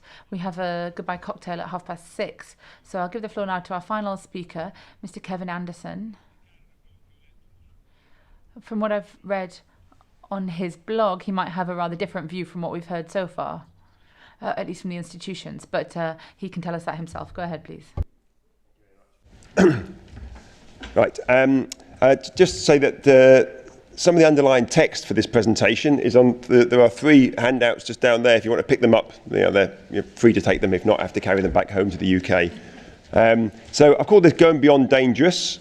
How Paris locks out 2 degrees centigrade. For those who are interested in the arguments I'm making, I have a Twitter account that I only use for work. I don't talk about what I've had for tea or my favourite sports club. And I also have a website where I put talks like this, but also all my publications and other people's work as well. Right, I'm going to start off by this document here. Hopefully some of you will have seen this before. This is the Paris Agreement, 32-page document. I'm going to be focusing today on issues of energy, which is my principal area of research. So I'm looking at this particular bit of text here, which, for those of you who can't see it on that one, it's a bit blown up here. The Paris Agreement notes that we must hold the increase in global average temperature to well below 2 degrees. That's quite important, well below. It doesn't say a 50-50 chance of, or like the UK government's policy, a 63% chance of exceeding 2 degrees C, above pre-industrial levels, and pursue efforts to limit to 1.5 degrees centigrade. It also notes that global peaking of emissions should be as soon as possible, and that's typical of a lot of the language in the agreement, very, very vague, but does recognise that the peaking will take longer for developing countries. So there's again a recognition of equity there, that the non-Annex 1 countries, China, and the poorer countries indeed, will take them longer to reach that peak. That we must actually be informed by the best science. That was taken out on the penultimate text, but thankfully was put back in on the final text. And that it should be developed on the basis of equity with efforts to eradicate poverty. I have some issues with the agreement. These are the headline things that I think are really very important, but I have some significant issues with it. In the whole 32 pages about climate change, there is no reference to fossil fuels. It seems a little bit ridiculous. No reference to decarbonisation. Aviation and shipping are completely exempt from any inclusion in the Paris Accord, in the Paris Agreement rather. That's the equivalent of missing out the UK and Germany's emissions. But actually these 2 sectors are growing and are expected to grow very rapidly indeed. So they're not included apparently when it comes to climate change. The voluntary pledges, the INDCs, equate not to 2.7 degrees centigrade, which I think is very misleading, has been repeated by many people, included here today, but much more along the lines of 3.5 degrees centigrade rise. And the 2.7, if you look at that, that does include lots of negative emissions and incredibly heroic assumptions post when the INDCs go up to. So the people that have done that... Sorry, is it quite too loud? Too fast. Okay. Too fast. I will slow down a little bit more. So this is me trying to slow down. Okay. The INDCs will not be reviewed till 2020 at the earliest. Now you could measure that in terms of dates, or you could measure that by the time we get to the INDCs, 200 billion tonnes of carbon dioxide will have been put in the atmosphere. So a significant chunk of the carbon budget for 2 degrees C will have been squandered between now, when we have weak INDCs, and when we get to review them. That review period is far too long. It should have been 1 or 2 years.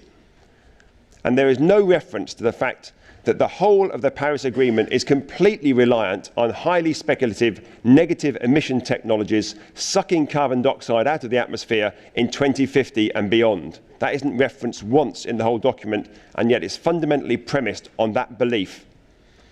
And I touched on this earlier. I think that the £100 billion per annum is derisory. This is the money to assist the poor parts of the world to adapt and mitigate to climate change that we have caused and they have not. 100 billion, as I said before, is 1/53rd of the estimate from the IMF of the subsidy in 1 year to fossil fuels. It is 1/29th of the size of the UK economy for the rest of the world to deal with climate change. It is a crumb that fell on the floor, and the real skill is that we argue about how big the crumb should be. It should not be 100 billion, it should be measured in trillions. My thoughts on this are, say, on the table there. This is one of the pieces that I wrote that was published in Nature. I'm going to go back to these statements here. What is important here? We need to stay well below 2 degrees C. 1.5 degrees C is also what we're trying to aim for. Best science, we should be informed by that. So we have the IPCC there to guide us on this. And of course, equity needs to be important when we think about what the challenges are for different parts of the world. Think of a backdrop to Paris. I think it's really important to remember where we are now. The first IPCC report came out in 1990, a quarter of a century ago, which is probably, well, maybe slightly longer than one or two of you here have been alive. So 25 years, and we've done nothing about climate change in that period. A quarter of a century of abject failure on climate change. Let's remind ourselves why we are where we are today.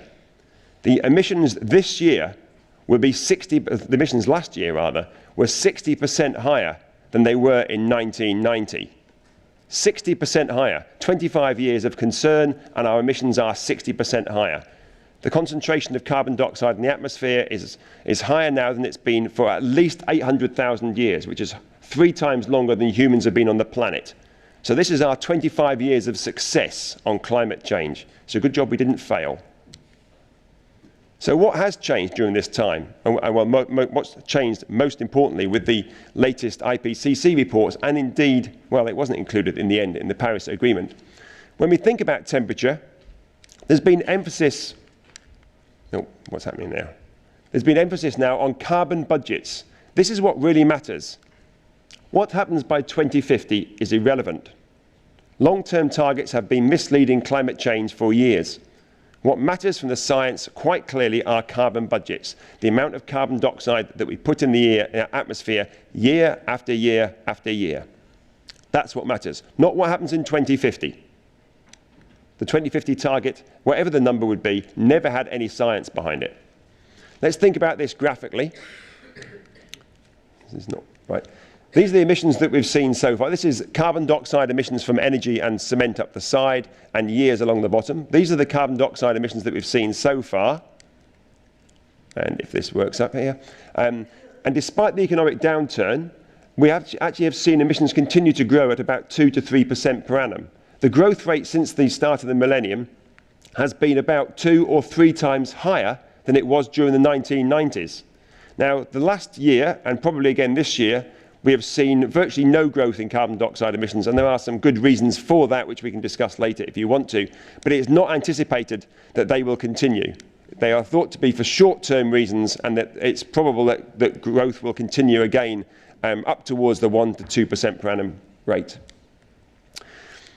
What we know is when we build power stations, the UK is planning to build 30 new gas-fired power stations. When we build infrastructures like roads, sewage networks and so forth, when we build buildings like the building we're in today, a relatively modern building with the lights on and hardly any windows in 2016, and when we build aircraft and ships, what we do is we lock society into using these for decades, if not centuries. If you live in the UK, our infrastructure has been built over centuries. Our sewage networks and some of our other more important infrastructures are certainly decades old. So everything we are doing now locks us into very long time frames.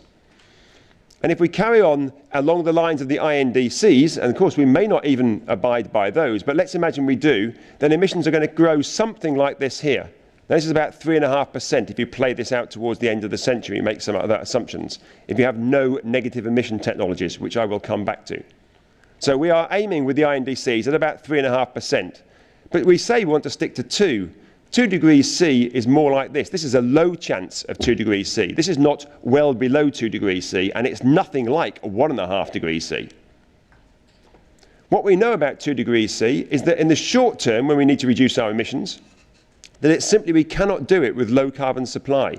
We cannot build the power stations quickly enough. We cannot electrify the cars quickly enough or put all our heating onto the grid quickly enough.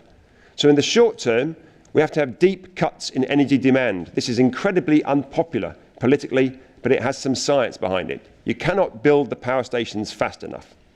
In the long term, of course, in the medium term, low carbon supply is a prerequisite of meeting 2 degrees centigrade. So it is really important we transition to a zero carbon energy system as quickly as possible, but it will not be quick enough to hold us to anything like 2 degrees centigrade.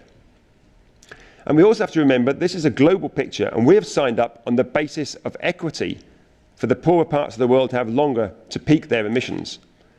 So let's go back to the IPCC budgets. I've taken some of the numbers out of this, but the headline figures are here. The first thing I would say, if you look at the IPCC budgets for 1.5 degrees C, unless you believe in the huge and very rapid uptake of negative emission technologies sucking carbon dioxide out of the atmosphere, unless you believe in that, then 1.5 degrees centigrade is not achievable. At current emissions for this year, we will have blown the carbon budget from the IPCC in 5 years. Before we even get to review the INDCs, there'll be no budget left globally for 1.5 degrees centigrade. An uncomfortable conclusion that we all knew at Paris if we bothered to check the numbers. For 2 degrees C, the 66% chance has gone. The 50% chance would require a warlike footing starting now. There's no sign of that at all post-Paris. As I say, we're not going to even review the INDCs for 5 years or more. So 50% chance has gone. The only chance we have now is an outside chance of 2 degrees C temperature rise. Now let's think about those carbon budgets. Let's imagine the poorer parts of the world, the non-Annex I countries. In this I'm including China, and in fact they dominate this particular sector. Let's imagine that China and the rest of the world can collectively peak their emissions by the global carbon dioxide emissions by 2025. That's 5 years earlier than China suggests. Slower again. Let's imagine the poorer parts of the world can peak their emissions by 2025. Sorry, the translators say that you had to slow. Oh, yes, I'll try it, yeah. 2025. Then let's imagine that they could move their economies to a level where they would be able to reduce their emissions, to mitigate their emissions by 10% every single year by 2035. That is 3 times a faster rate of reducing our emissions than Nicholas Stern and most economists say is possible with economic growth. So this is a huge request on the poorer parts of the world. But what we can do from that is easily work out the maths there, and that will work out the carbon budget that will use up if the poor parts of the world could achieve that. And then we can work out from the total carbon budget for 2 degrees centigrade what is left for us, what is left for the wealthy parts of the world, the EU, the US, Australia and so forth. Well, for the wealthy parts of the world, for an outside chance of 2 degrees centigrade, and this work we are redoing now and we think it has gone up nearer to 13%, but it would be at least 10% reduction in our carbon dioxide emissions starting now. So just think of our own lives. Just think of the running of the EU, of the Commission and of the Parliament. That is about a 40% reduction in our carbon emissions, which basically means our energy use in the next few years. By the mid-2020s, a 70% reduction. And by 2030, we would have to have almost eliminated carbon dioxide from everything in our society. That includes our ships, our planes, our refrigerators, our lights, our cars, everything. By 2035, we'd have to have no carbon dioxide in our energy system anymore. Look at what the EU submitted to Paris. A paltry 40% reduction by 2030.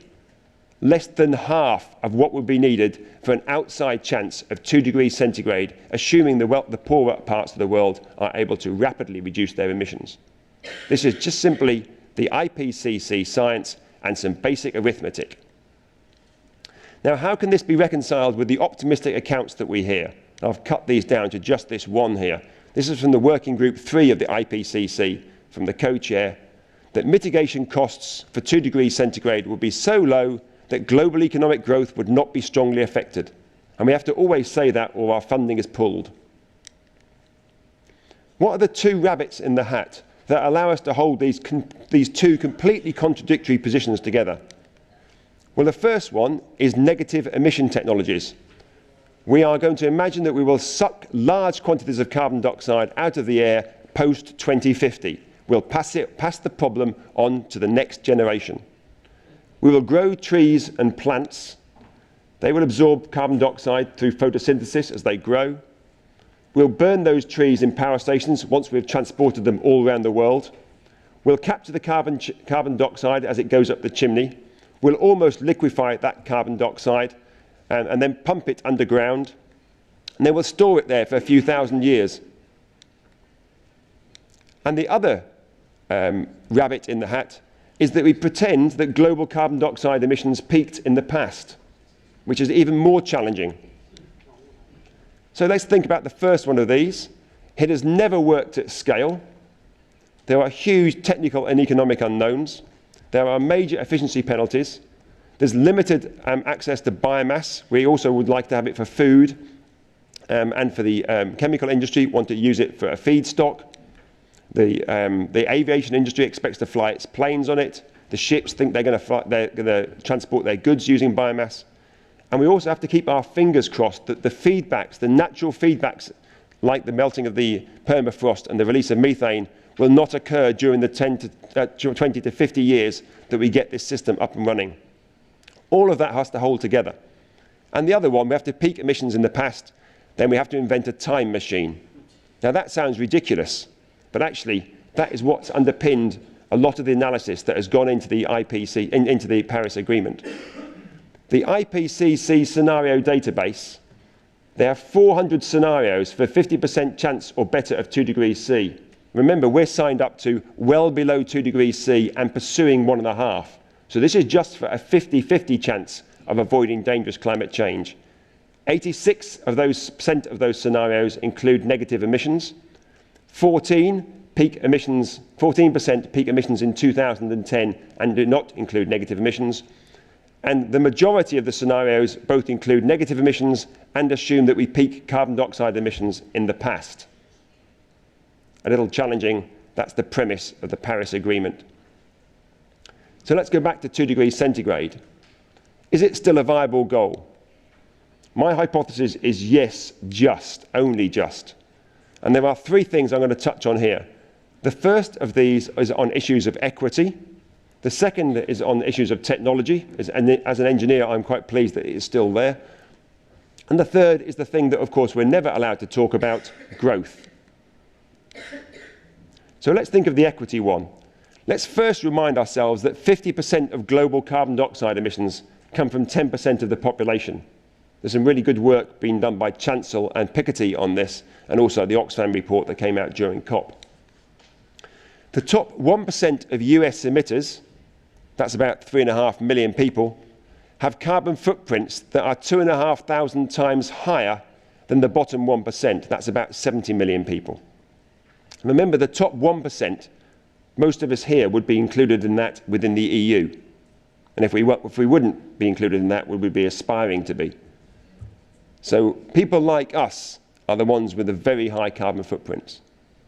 Who are the high emitters? These are the people we need to aim our policies at. Climate scientists. They spend all their lives on planes flying to conferences, it seems to me. Academics, you could put politicians in there.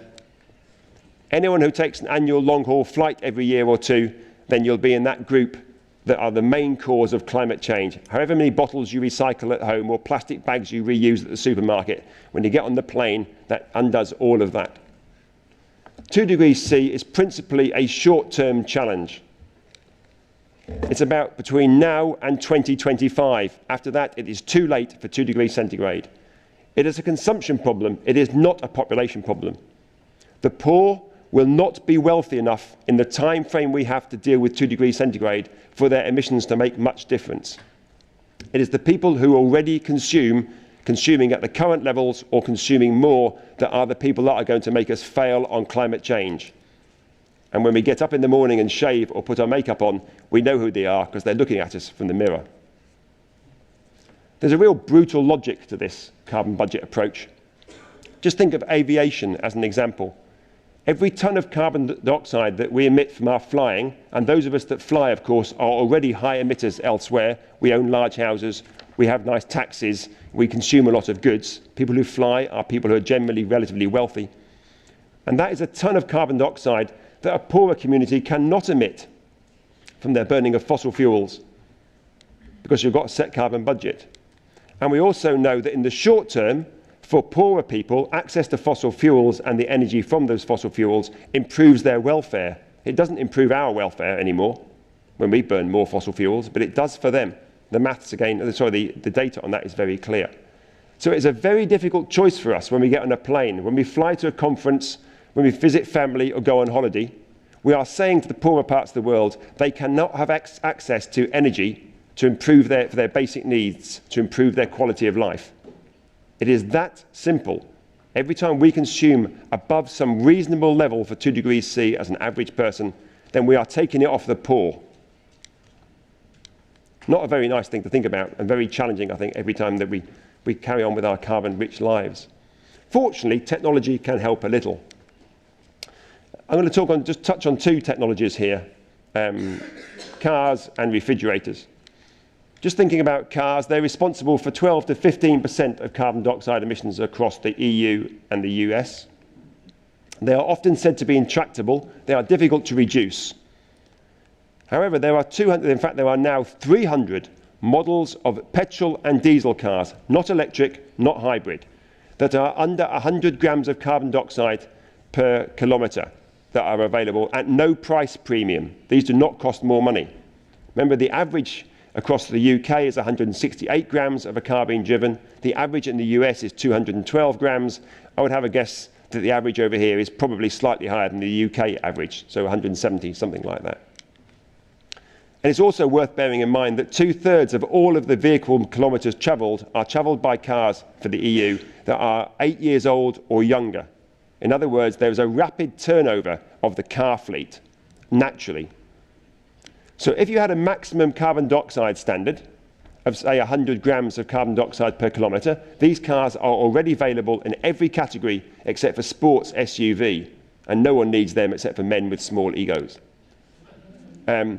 So in this intractable sector, what you would see is that with no additional capital cost, you just have a natural replacement cycle, reduced operating cost, you burn less fuel, identical infrastructure, the same petrol stations, the same roads, and also the same employment, because the same companies produce both the efficient cars and the inefficient cars. You would have a 50 to 70% reduction in emissions from car transport within 10 years. And our politicians haven't even got the courage to put in place policies to make those sorts of things happen that we can do today with existing technologies, with no changes in how we live our lives. The same thing with refrigeration. I won't go into this one, but just to say that an A++ fridge uses 80% less energy than an A fridge. So why do we sell A fridges? We could very rapidly indeed see a 50 to 60% reduction in emissions from refrigeration in our homes within about 10 years. Again, just by using an emissions standard for existing technologies at no price premium. And just think about what this means for the system. Let's imagine you want an A-rated refrigerator. You want some energy cold. You wanted some food to be kept cold, your beer or your white wine or your whatever it might be. You need some electricity. From that, you'd need a transmission network, a power station. You would need the Qatarians to produce the gas for Britain, or the Russians to produce the gas for some parts of Europe, or the Americans to sell us their coal.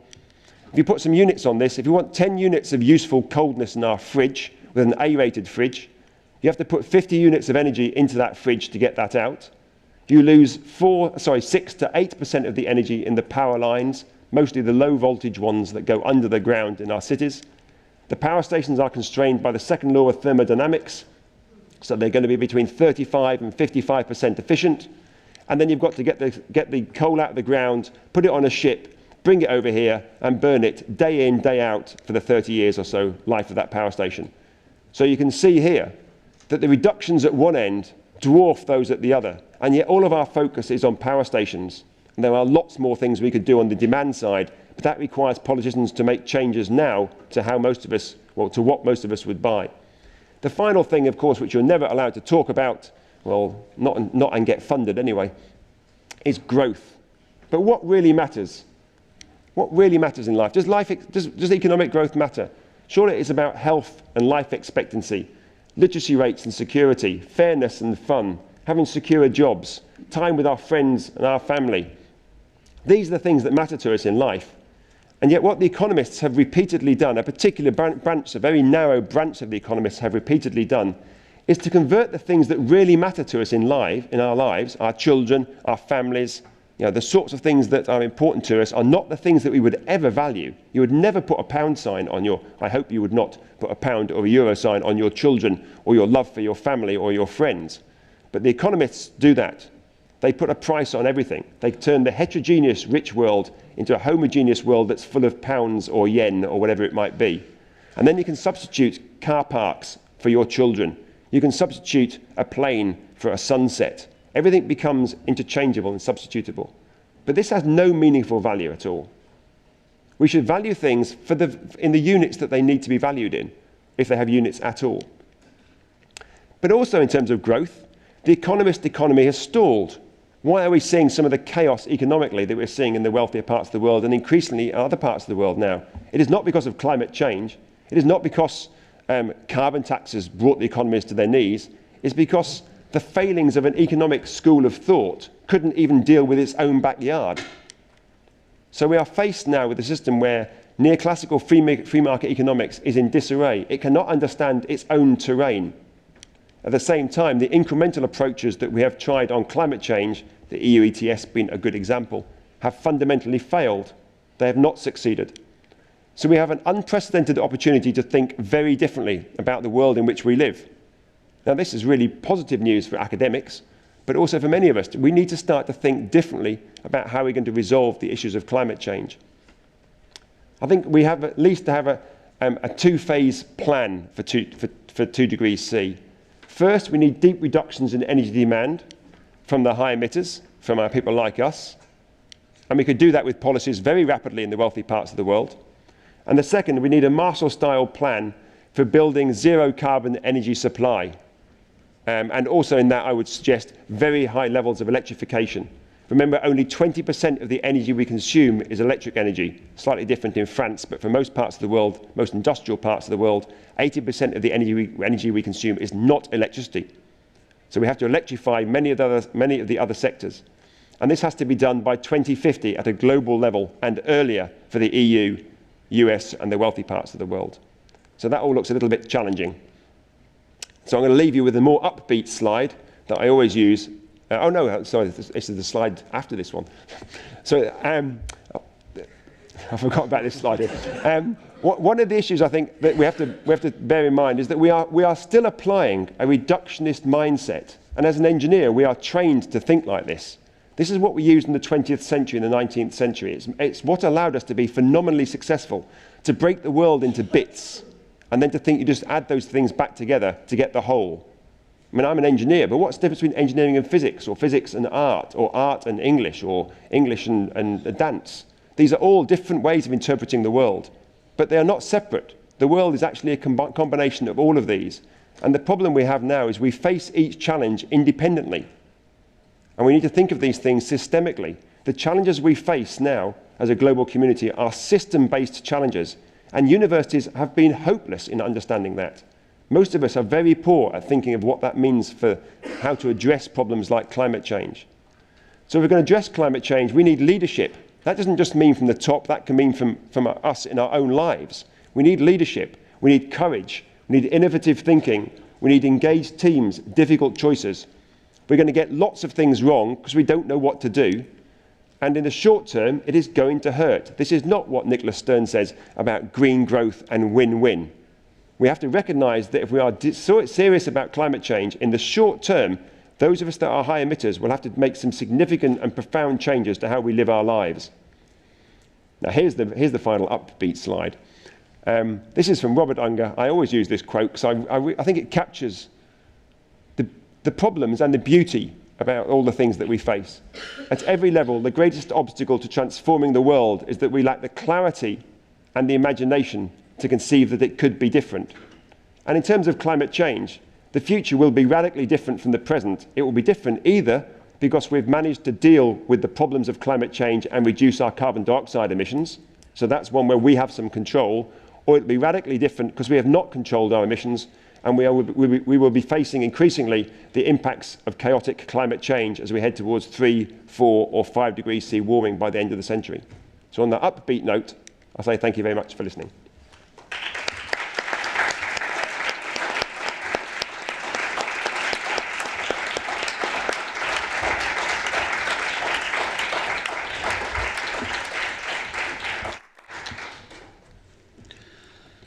Gracias.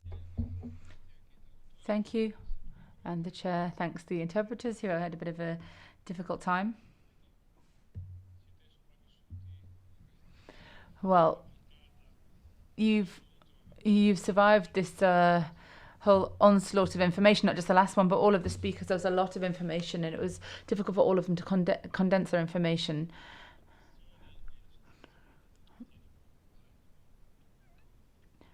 Now, I would like to ask if you have any questions. We have about 15 minutes. Go ahead, please. CEO. Yes, I'd like to thank all of you. They're all very interesting presentations. All the first speakers were quite optimistic from what I've understood, and they see how they can offset the effects of climate change and see this as a success for COP21. But I would agree with Mr. Anderson that we have to prevent this damage in the first place.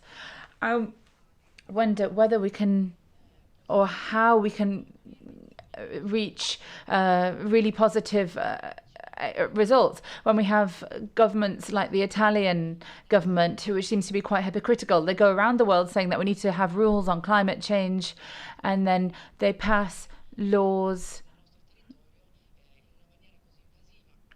which damage our own territory so much. We've heard that in order to stay under the 2 degrees, or even better 1.5, then the fossil fuel that's under the ground has to remain under the ground. I think the Italian government acts, and others acts quite criminally. What can we do to stop this? I'll take at least one more question, then we'll wait for responses. Go ahead, please. Good evening. Thank you very much. My name is Michael Bucchi. I'm working with the European Commission in the Directorate General for Climate Action. It was very interesting and impressive presentation that you gave us.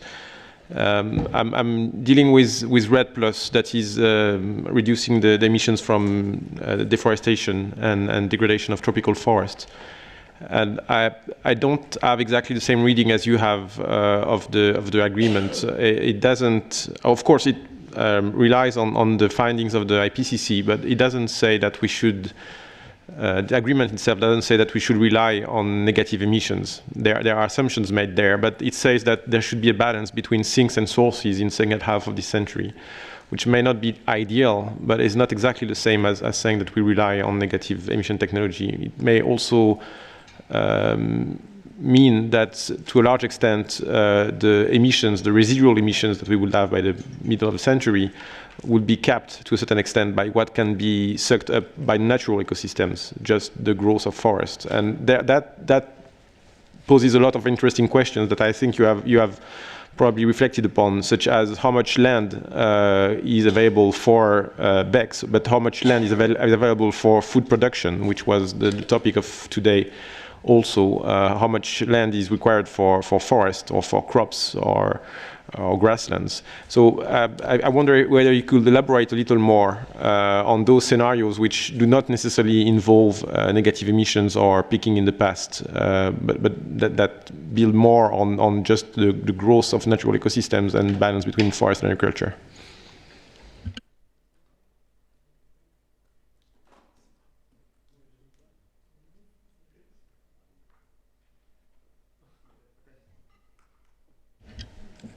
Right, to the first of these, which is about politics being hypocritical, and then about the fossil fuels need to stay in the ground. I don't think there's an easy answer to this, but I think all of us that think the climate change is an important issue need to reflect on our own behaviour as well as that of our politicians. I am very critical of the scientific community who spends most of its time flying to talk about climate change around the world. I think that is a disgrace.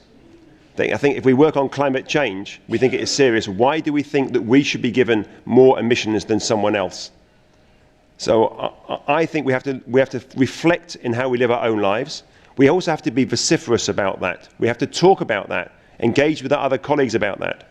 So we have to try to not just do it ourselves, but say it's important and have arguments and discussions with other people, with our family, with our friends, with our colleagues, and of course with our policymakers. It's important for our institutions to show leadership. So the university that I work at in Manchester, we take a lot of money from the fossil fuel industry. We take no money from the tobacco industry. Now, I personally think the fossil fuel industry is as reprehensible in terms of some of its behaviour as was the tobacco companies. So, as our university, it could also demonstrate leadership. So I think this level of hypocrisy, unfortunately, pervades through all of us that are the high emitters. And if we're going to stop it in politics, which I think is very important, we could at least start to demonstrate that we are making the changes in our own lives and our own institutions, as well as pushing very hard at the politicians. And I think it is really important we do engage directly with them. In terms of the fossil fuels, we need to keep at the absolute minimum 80%, but actually for well below 2 degrees C, we need to keep about 90% of current reserves of fossil fuels in the ground. 90%. Do you get any impression that Norway or the UK intends to close down production in the North Sea? We're trying to develop shale gas to add to what we already have in the North Sea. So there is no intention from the wealthy parts of the world at the moment that have huge renewable potential that they're even going to close down their own fossil fuel industries. So at the moment, Paris has had no effect on this. And remember, the climate change does not care about renewables. It does not care about efficiency. Ultimately, it only cares about burning fossil fuels and putting carbon dioxide in the air. So only if we substitute for fossil fuels does it really matter. When it comes down to the Paris Agreement did not make reference to BECCS, to negative emission technologies. This is my concern. It did not make reference to it, but it did make reference there are very few numbers in the Paris Agreement. There are page numbers, and there are 2 degrees C, and there's 1.5 degrees C. But there's also that the INDCs add up to 55 billion tonnes of CO2e, greenhouse gases, by 2030, which the report also says they would need to be nearer 40 billion tonnes of carbon dioxide equivalent by 2030 to be aligned with 2 degrees centigrade. It only requires you to do a little bit of maths on that, aligned with the carbon budgets from the IPCC, to see that the Paris Agreement is fundamentally premised on sucking large quantities of carbon dioxide from the atmosphere. You could not have 40 billion tonnes of carbon dioxide coming from our lives in 2030 and still stick with any of the IPCC budgets. So it's a simple bit of deduction from the very few numbers that are available in the IPCC. You are left with that very uncomfortable conclusion, and I cannot see any way around that. I do think, as you say, afforestation may help in the future. The problem is you have to keep your fingers crossed on the feedbacks in the interim. And this is my real concern, is that we have been prepared to say that we will not make big changes today. We will leave those changes till tomorrow, and we will keep our fingers crossed that the natural feedbacks will not start to make the situation much worse. So I remain of the view that the Paris Agreement, though I think the headline commitments are very important, and I'm really pleased that we have those, that the rest of it actually is a real problem for us. Not only does it lock in negative emissions, but it locks in also that we cannot review the INDCs until 200 billion tonnes from now, which basically takes out of any real remaining chance of 1.5 and almost any chance of 2 degrees centigrade. So I think the Paris Agreement has its own demise wrapped up in some of the language and some of the numbers and some of the protocols that are actually embedded within it. Can I? Oh, sorry. Very quick on BECCS. Just to say, yeah, I think we were agreeing that The level of BECCS that is assumed in a lot of the models that feed in is very disturbing. It's about 1 to 3 times the size of India being planted to suck carbon dioxide from the atmosphere. And this is to be used in power stations that will be running at about 20 to 25% efficient once you put the BECCS plant on the end. So I think there are real problems with land use and not thinking about the other demands that would be placed upon that land.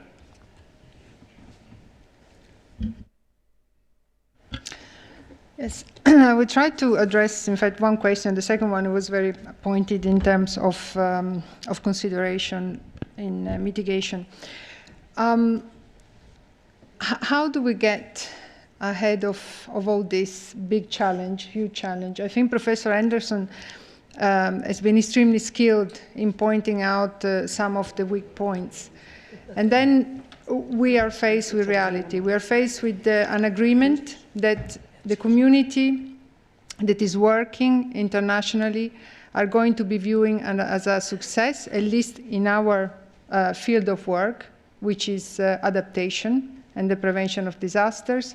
On the other hand, the strong call of so much extra work and change of mindset that is needed. Finding the answer to this question is really important if we want to make some progress, but also use as much as we can what we have. And in terms of disaster risk reduction, I have a couple of considerations to share, to add. The first one is that we need to use much better the impact of climate change. And we need to use it in a skilled way, not only for developing countries where the argument is absolutely key because it's related to their sustainability, but let's also use the figures that are related to the famous UK, to the famous Germany. And at the moment, the figures that we have that are extremely tangible are the losses in terms of their developments that the climate, extreme weather events has brought to them. The example that I gave before about the UK, this is something that will reason in terms of why everything is becoming so relevant and why the world is so small in order to ensure that we move much faster. So using this sort of information that is gathered is extremely important. The second consideration is how do we use these agreements that we have signed on and we're moving forward on the implementation. And there is something that we need to work in a very skilled way. Being here at the Parliament today, I think one important message that we need to share is the coherence. Please, you're going to be sitting in so many discussions now that we got this agreement in order to see how do we move it forward. Do not forget, when you're sitting on the sustainable development discussions, when you're sitting to the climate change discussion, when you're going to be sitting on the disasters and the response discussions, to ensure that you do not disconnect. The one before last slide that Professor Anderson put up was extremely meaningful in terms of the disconnect of the world and at the same time the connection of the challenge that we have to face. And this is something where we can really have an impact in the Parliament. Do not go ahead ensuring that you make a link in the monitoring and indicators. This is the way in which we are going to be ensuring that when you are creating some system in order to help developing countries, you're going to go the full way. You're going to ensure that you bring to the table the discussion on the sustainability, on the climate, and on the disaster sides. And now we are featuring what is going to be the future monitoring and indicator system for all these agreements. So coherence is the second important message. The how we do it, I don't have an answer in terms of mitigation. I can give you a very strong how to do it adaptation. Let's not reinvent the wheel. We do have a previous framework that has been adopted that doesn't need to be put on a shelf, because otherwise you're going to be spending years in order to say, how do we do adaptation? Build on what it exists. It was already agreed. So this is part of the coherence moving towards the implementation. Another point that was extremely relevant is the one related to technology. And I completely agree with what has been said. And the example of the fridge is a very is a very key one and simple one. Why do we produce fridge A, not A++? And what happens to the fridge that have been produced on A? Why can we not put them away? So that there is a disconnect between how we produce our goods today and what is the technological and technical capacity that we have. Because we move very fast in terms of innovation. Where we lack capacity is in the coherence, in the implementation in the market, in finding these sort of products and taking away the others. So I think in Europe, as we're going to be moving forward in the discussions in terms of growth and quality of our life, which is, of course, the Professor Anderson was reaching towards, we have to build on technology and fine-tune the market. Market and technology, there is a big disconnect there that is necessary and is not coming to fruition. And I think, again, the discussion that are set here in the parliaments in terms of the applied use of technology and how we work in terms of our industry is going to be absolutely key. And the last point is the point on principle and equity. This has been coming out from Professor Anderson. This was reading part of it. You will find some key principles in the Sendai framework. You find it in the Sustainable Development Goals. This is the time when principle needs to play a key role. Using principle is extremely important and meaningful in Europe, even more than it has been in the past. So if we want to contribute in moving forward this agenda, we have to systematically refer to these key principles. And I honestly hope that Europe, being in the European Parliament, will not forget about this important dimension. That very often when we discuss on how to implement things and how to move it forward, are put aside. And I think the role of the parliamentarian in these regards and the pressure is very high.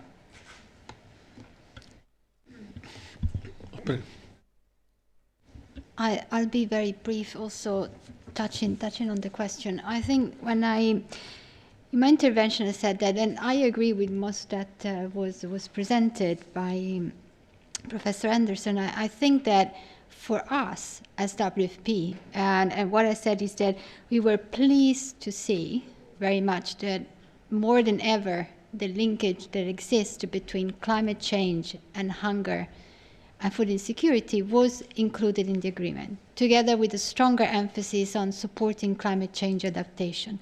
Why?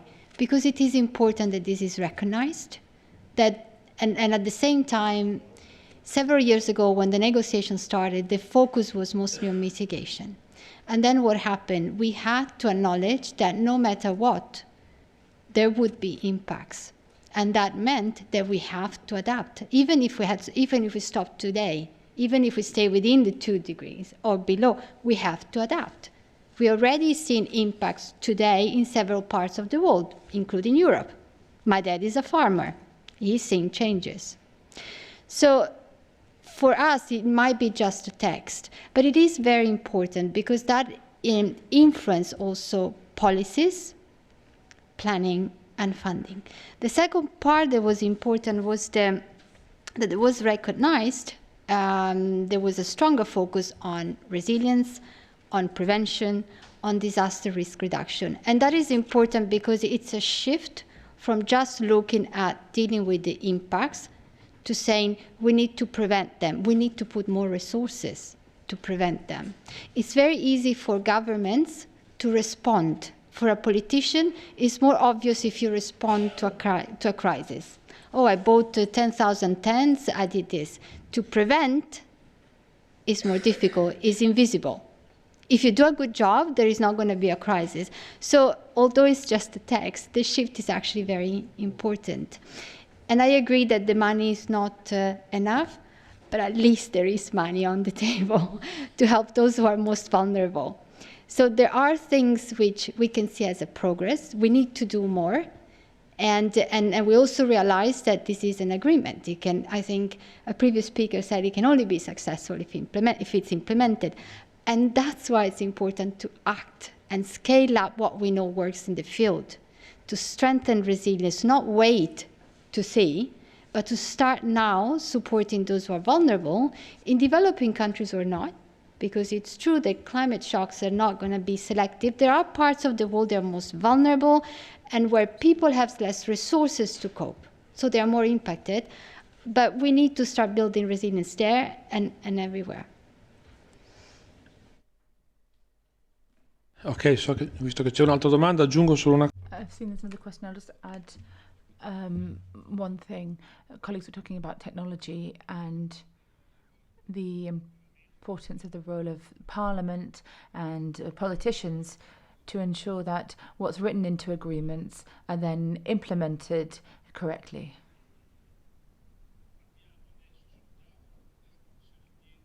In the Environment Committee, we have a series of points on the table which are all part of the circular economy package. And I'll be really interested to see how the work that we have to do on one of these very important packages, one of the most important packages I think we're going to have to discuss in the Parliament in this parliamentary term, how we're going to take account of what was decided on in Paris. Either we when we work on laws, we have to recall what we've done already. So we'll say, or we have to bear in mind what's already been done, or we start over from the beginning every time.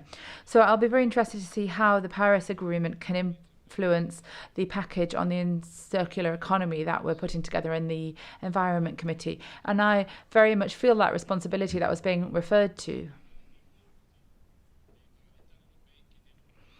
We have responsibility in our day-to-day tasks to take account of what was said in COP21, for instance, to ensure that they're implemented as fully as possible. Another question. Allora, mentre voi parlavate... While you were talking, I was thinking about how we can see the proposals of the COP21 in concrete terms. And I have a question. I don't know whether it's possible for the European Union or the Environment Committee to make a proposal of this nature, to kind of bypass central governments and to create some kind of incentives for local authorities who try to implement the COP21 principles. For example, incentives for citizens to change their domestic appliances, or some kind of formal commitment from local authorities to comply with what was set out in COP21. For example, stop cutting down trees, reforestation, to incentivize citizens through the administration. I mean, there are various ideas that you could have. But there are two principles. One, it has to be concrete, it has to be practical. And secondly, I think that, a lot of small drops can change, can have an effect. So the local authorities are those which are in closest contact with citizens. And at the European Union, perhaps we have an opportunity of doing that. And I think it might have a knock-on effect on other countries as well. I'm just wondering whether you think that might be feasible at European level. Any more questions? Okay. Buonasera. Thank you. You talked about links between different areas, between technology, politics, etc. And so the question that came into my mind was that, given that you've personally taken part in COP21, is if you look at developing countries, those that are developing economically, we have a lot of responsibility because we belong to Western industrialized countries, and we, to a large degree, are the cause of what's happening at planetary level now.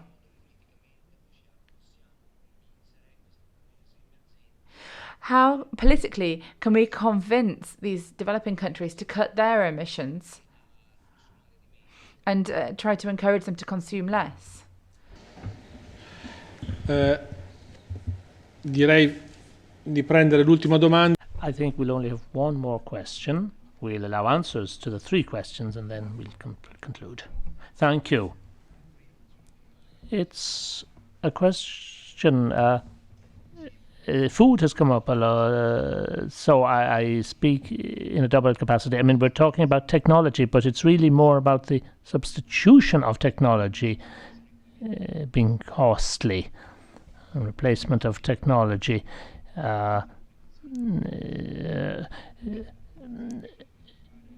Well, what action can be carried out? Well, we can take care of what we eat in order to drastically reduce the impact. People talk about greenhouse gases, and apparently it's worse in food than in transport. And of course, take water or soil. So that's the first point. Now, secondly, both Commission speakers referred to the Green Revolution. This is a case of a model that has brought us to this point. So to re-green the Green Revolution, is that possible? Food security cannot be avoided, but I think the Green Revolution has perhaps something to teach us. It has not been a success. And it's all linked in with growth that Professor Anderson was referring to. You know, this approach, the mentality with which we approach issues. Resilience is about relocating production processes, diversifying, avoiding monocultures.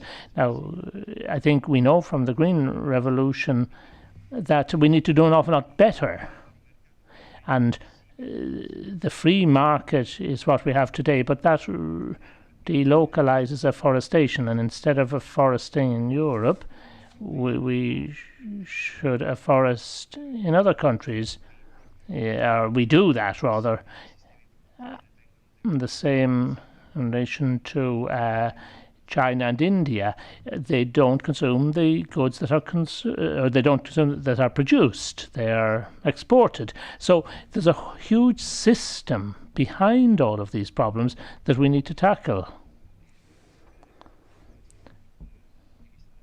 So I wonder what the viewpoint of the Commission is on these matters. Thank you.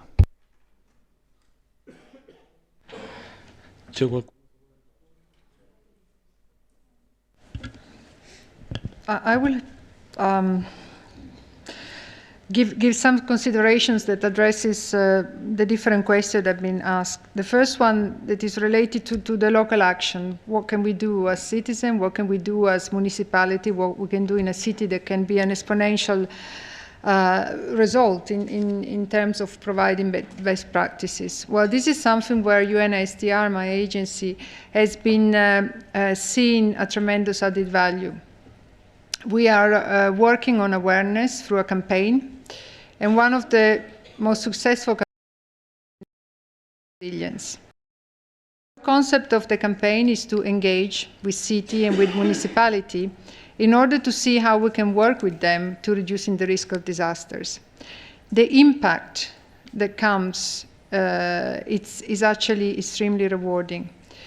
We have had the opportunity to work in some very small municipality in order to look at their urban setting and what it meant for them moving forward in developing their key infrastructure at the local level and going ahead with these sort of developments by using a risk reduction approach.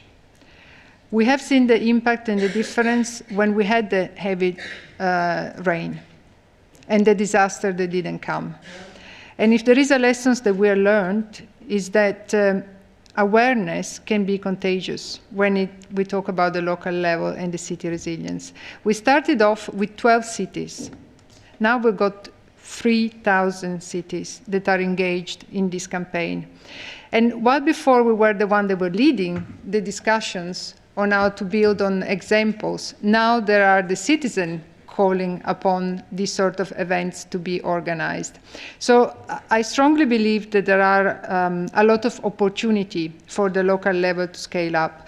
On how to do it and what to do it, probably there is no time now to go into details. However, the simple increase in awareness of the citizen on where are the risks and what it means to be less vulnerable, to map out each of you in your city, which one are the buildings that are in bad shape. Let's think about school, and we're talking about Italy, and I think Italy should be very skilled, unfortunately, in these regards. Let's think about our green areas, linked very much to the discussion related to key ecosystems. I can give you the example of New York City. New York City is part of our campaign. How they decided to renew their sewage system. Two ways to go about it. Traditional key infrastructure, greening. What the city did, it went for the greening, because by creating more green buffer, they have spent, sorry to put the value of money, but they spent less money, a tremendous amount of less money, in order to renew the sewage system. They have benefited in terms of the quality of the air, and they have produced more space for citizens to socialize. So this sort of good practices is something that UNHCR is very much engaged on. And sharing the initiative at the local level that have been triggering some impact is something that we are extremely keen to take up to the table in the global discussion.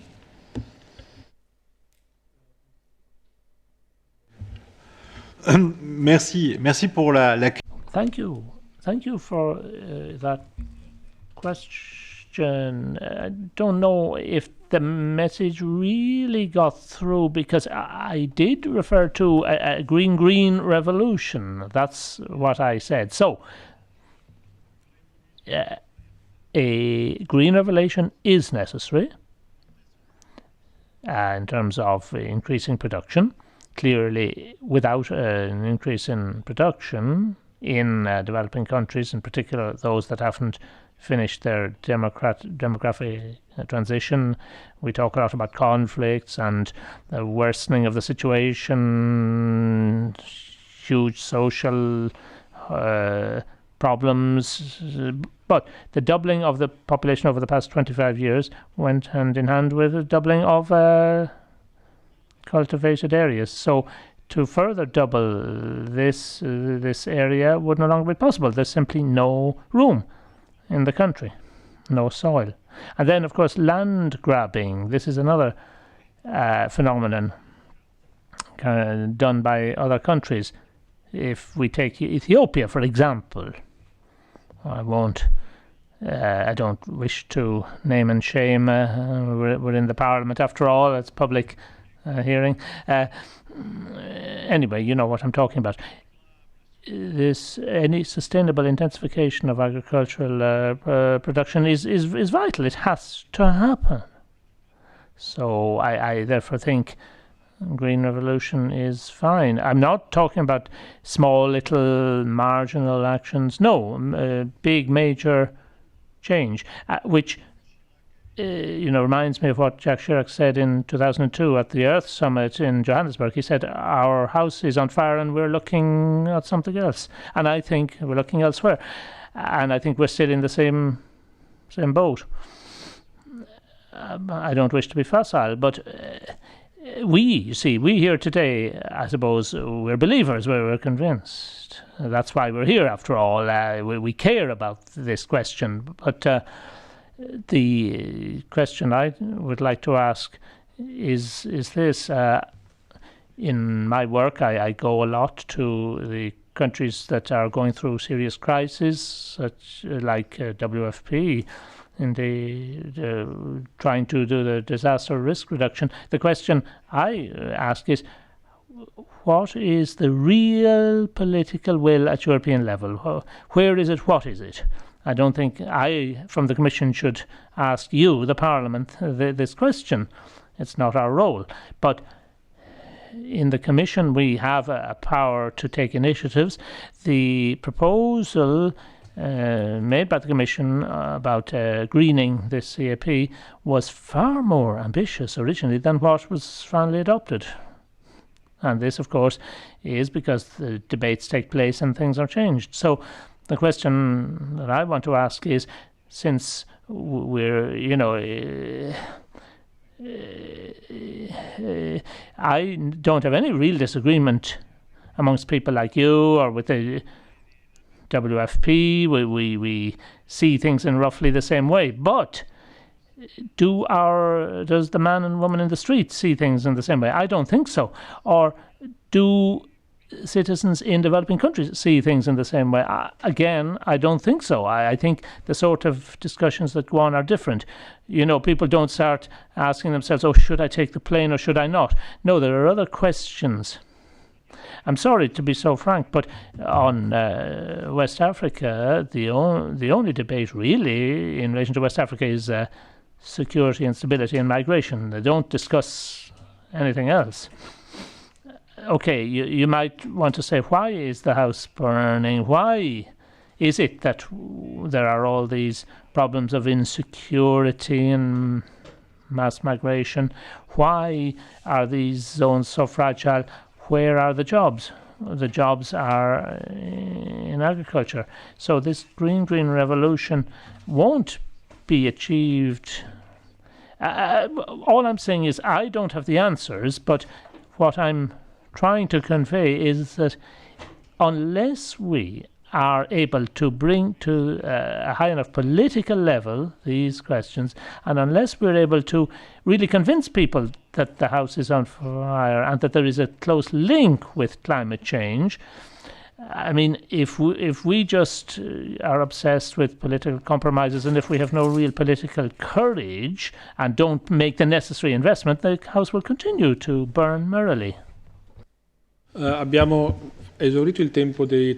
We have now, I'm afraid, got to thank the interpreters and send them away. But let me just say one last thing in Italian, and it's about the responsibility of the rich countries to the poor countries. This was one of the keys in the Paris discussion, and a lot was said in that discussion about differentiation. So acting differently, taking a different approach to developed countries, because developed countries have adaptation capacity and are responsible for the current situation. So how do we then approach the developing countries given this situation? So in the agreement, we have this differentiation principle, the transfer of technology, such that they can catch up or at least can grow. Sostenibile possibile. Riguardo all'ultima questione, una delle assenze gravi, secondo me, nell'accordo di Parigi, ma tante cose si potevano mettere, è proprio anche il discorso dell'alimentazione, di come ci alimentiamo, di quanto questo sia non solo direttamente implicato nelle emissioni, perché sappiamo che gli allevamenti producono direttamente metano, ma sono grandi mangiatori di energia e siamo arrivati a un livello in cui veramente l'impatto è veramente molto notevole e non c'è neanche, per quello che ricordo, un accenno rispetto a questa problematica. Bene, io ringrazio i traduttori, spero si stanno andando via, ringrazio voi per aver resistito veramente a tempi molto lunghi, ci aspetta un piccolo rinfresco così ci riprendiamo, e soprattutto ringrazio i relatori che sono stati veramente interventi molto interessanti e molto puntuali.